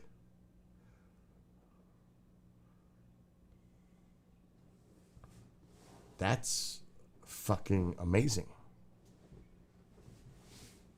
Because they know all the work I do behind the scenes. See, do you know what I did? Good night, V. Good night, V. I'm going to bed soon, but check it. Linda. Roman, I helped Linda Moonhouse. I actually have the video. I helped her in Manhattan a few years ago. I might have it. I did it for her Earth Files YouTube. Having fucking updates aren't even going anywhere. What the hell's going on with you, Ronald? You having problems with that fucking thing? Let me see if I have it.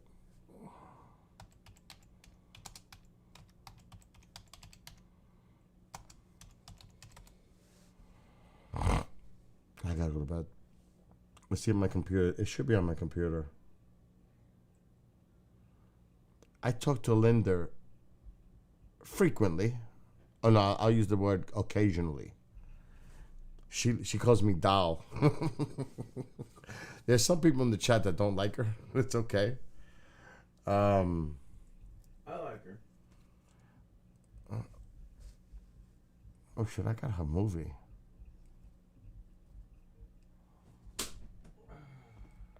Okay, here we go. Shit, I just had it.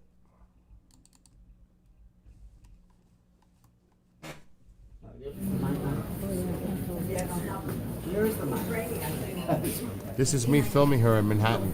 Here we go. And then I'm gonna go to bed.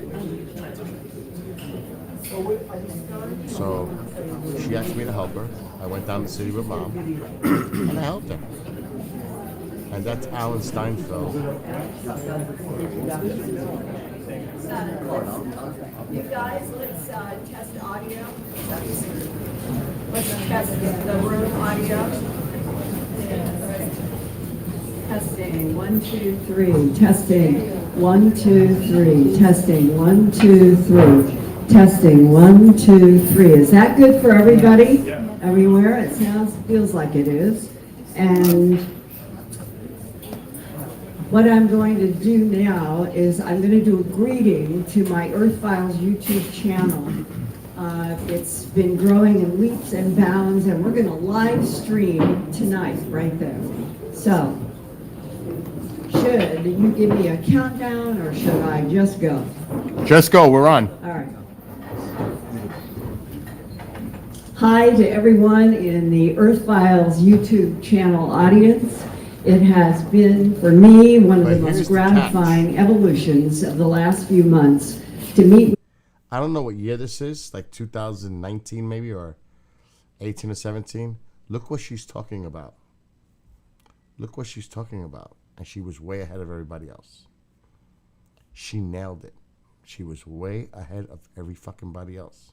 People thought she was crazy. She was fucking 100% right. She nailed this before everybody else did. With you on Wednesday evenings, and, cohabitating, co-living, co-working. So I want to thank the assemblage for hosting this beautiful event here, which is really their first public event. There's a space at 25th Street that is also a beautiful space, and this is brand new. That's in our culture with the force working in Europe wants them. Okay.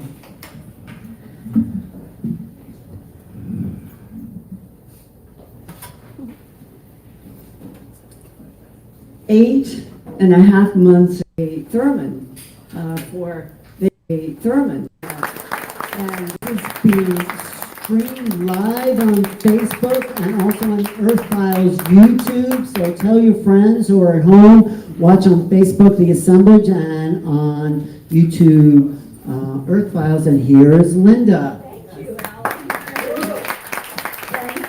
Thank you so much. And we've got a slide now that's going to be a little bit bigger, and I want to thank the Thurman for the wonderful, exploring landscapes in a whole new way. Wait a minute, Ma. Close it. This really is a cool place. Jesus Christ, close it. Why can't the whole world be like this?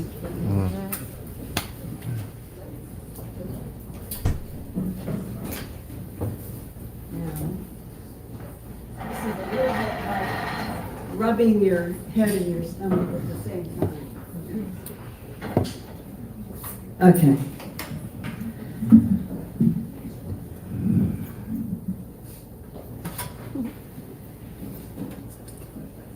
Eight and a half months ago of Humanity Institute, and is one of the top 100 people who talk precisely about having their mind taken out by an alien being and then put back. She was talking mostly about AI and the threat of fucking AI. A 1984 hypnosis session with a commercial artist. A lot of this was AI and AI intelligence. That's bluish green. He was an artist. I'm going to bed too. But see, blue.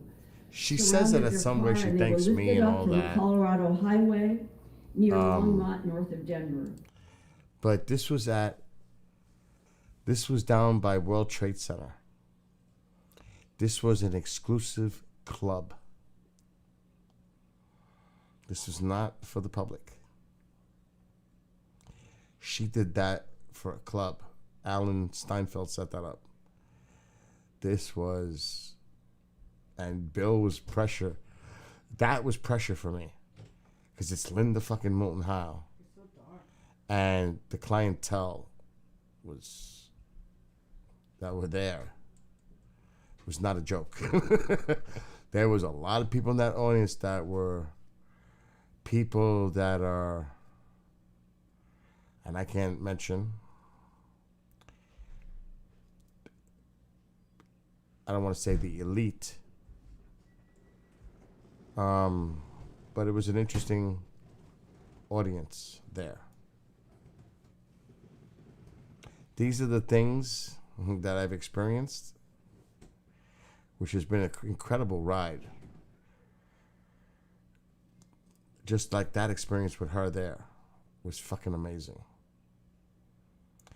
And the thing is, there was two people from somewhere in the Midwest. It was Linda, Alan, myself, my mom. We were getting refreshments in this beautiful fucking... it was like... I can't describe it. It was... I guess like... they did the fruit drinks and like everything. It was like so upper class, high end bar, not liquor, no liquor. That was in another different area. But like fresh fruit juices made. I forgot the name of what they called them. So we were hanging out there, but two people were, no one's allowed. The public was not allowed in this. This was for a club. Wall Street, fucking World Trade Center, big money. Fucking big money. And there was two people in there. I don't know how they got in. I don't know what the hell happened. But she took a half hour. We're big fans of you, Linda. We came all the way from wherever it was just to see you. She spent a half hour out of her time to sit down with them and have a discussion with them. That's Linda. I know her. And when she's doing her work, she's a perfectionist to the T. She wants everything perfect. You have no idea. That's why in some of the scenes that you've seen at the beginning, she's telling them, I need this, that, this. It's got to be Linda's way. But when she's all business. Once it's over, I left with Mom. I couldn't even say goodbye to her. I didn't even get to take a picture with her. I'm going to meet her again. God willing. She had a crowd around her.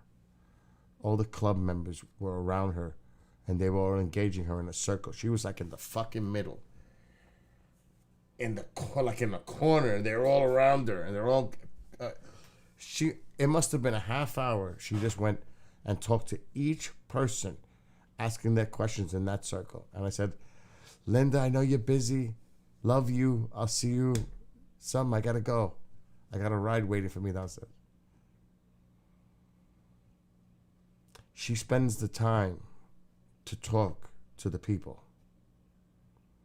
She will talk to everyone. If she's got the time to do it, she will take the time to speak to every person that wants to talk to her. I've been to quite a bit of events, and I've seen a lot. That's not some don't do that. Some just don't do that. She's very courteous. She's very friendly. Like I said, love her or hate her. Her personality, she's a doll. She's a sweetie. Yeah, Linda Moulton Howe. Like Richard Dolan, you approach him, he'll say, hey, what's up? How you doing? He'll talk to you.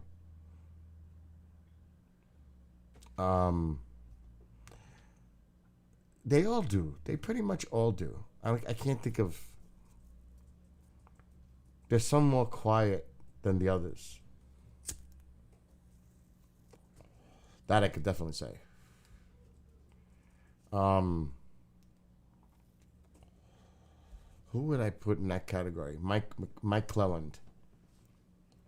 He's a little like on the quiet side. He's the one that wrote The Owls when I met him.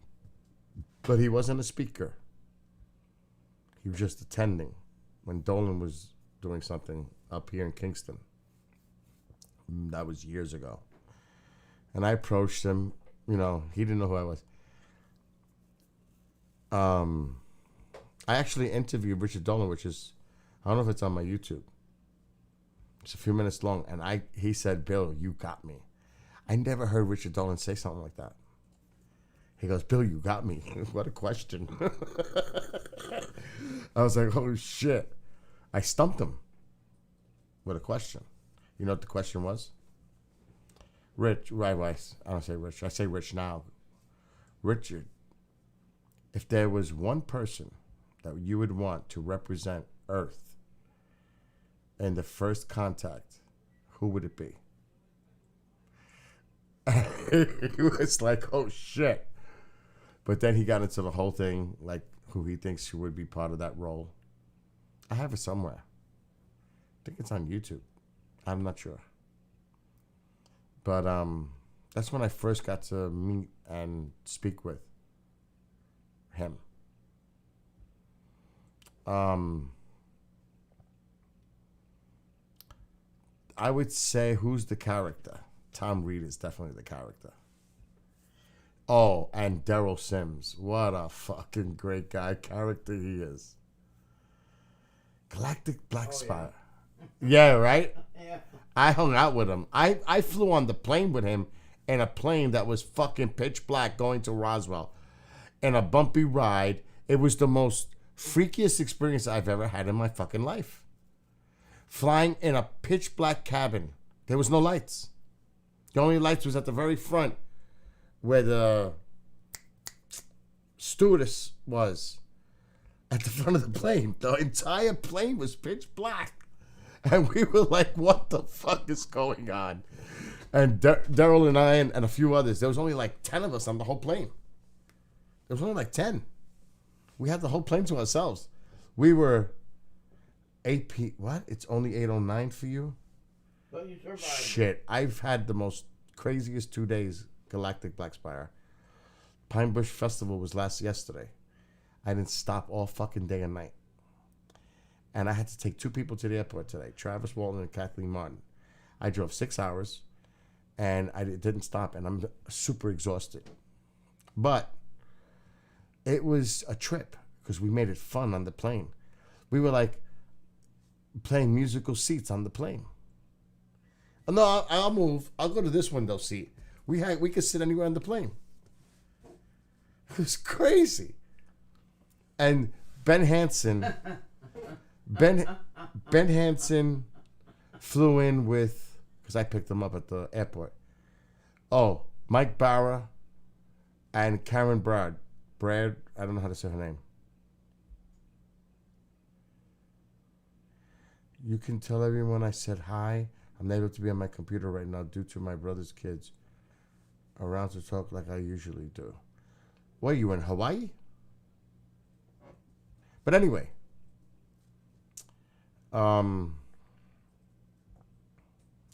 So we're all hanging out in front of the hotel. I have the video. Somewhere. When we were all hanging out in front of the hotel in Roswell a couple of months ago. So Ben Hansen, like I said, it was Ben Hansen, Mike Barra, and Karen, who owns and runs International UFO Congress. And we said, how was your flight? Did you have lights on your plane? And they were like, what are you talking about? Lights on the plane. Well, we had no lights. Bullshit. You guys, what are you talking about? No, we had no lights on our plane. There was no inside cabin lights at all. They didn't believe us. Daryl and I, they don't believe us. But it really happened. It was bizarre. A 90-minute flight in the fucking dark. With the full moon once in a while shining light in. Now, you know the overhead lights? They worked.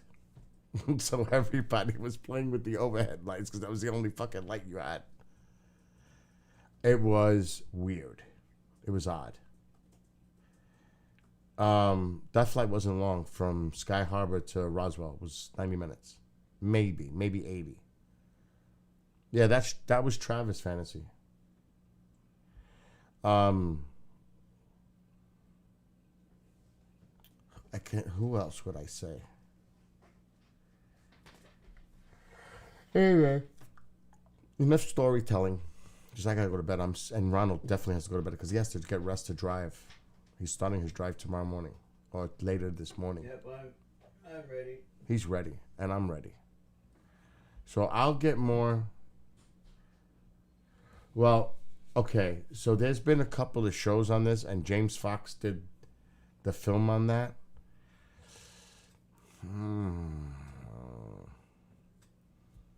I'm on the fence. Oh, I can't say that. Whoa.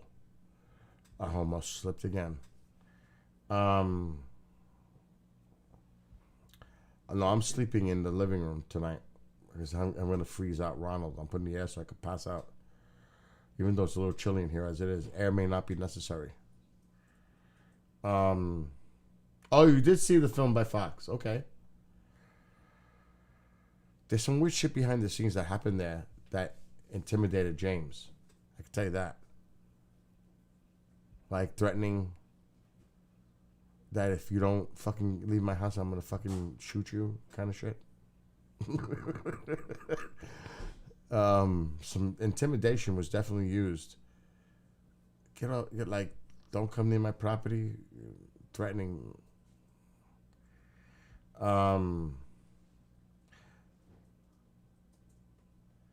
Oh, so so I don't remember the film. I can't remember it. You know, like James is another one. Because I Was it the phenomenon? sometime. No, the Varhinia case. I think it was in Brazil. There's been all kinds of shows on this. This is not new. Tracy Olsen did a show on this shit years ago. I don't know what to make of that. I was told something today. Was that a show with involved with Banya or whatever his name is? Who? The guy with his last name starts with a B, and he's Latino. Well, not Latino. He's like Brazilian, and he is. I know one Brazilian guy that I can't remember his name. I interviewed him. I can't remember how to say his name now. Yeah, he's been on quite a few shows. He's a good guy. He talked about a big mattress craft. It looked like a. I am 100% a believer of Travis Fantasy, 100%. But James has a wicked sense of humor. You have no idea. MJ Banyas. That's what it was. Oh yeah, Banyas. Yeah. He's a director of MUFON for Brazil.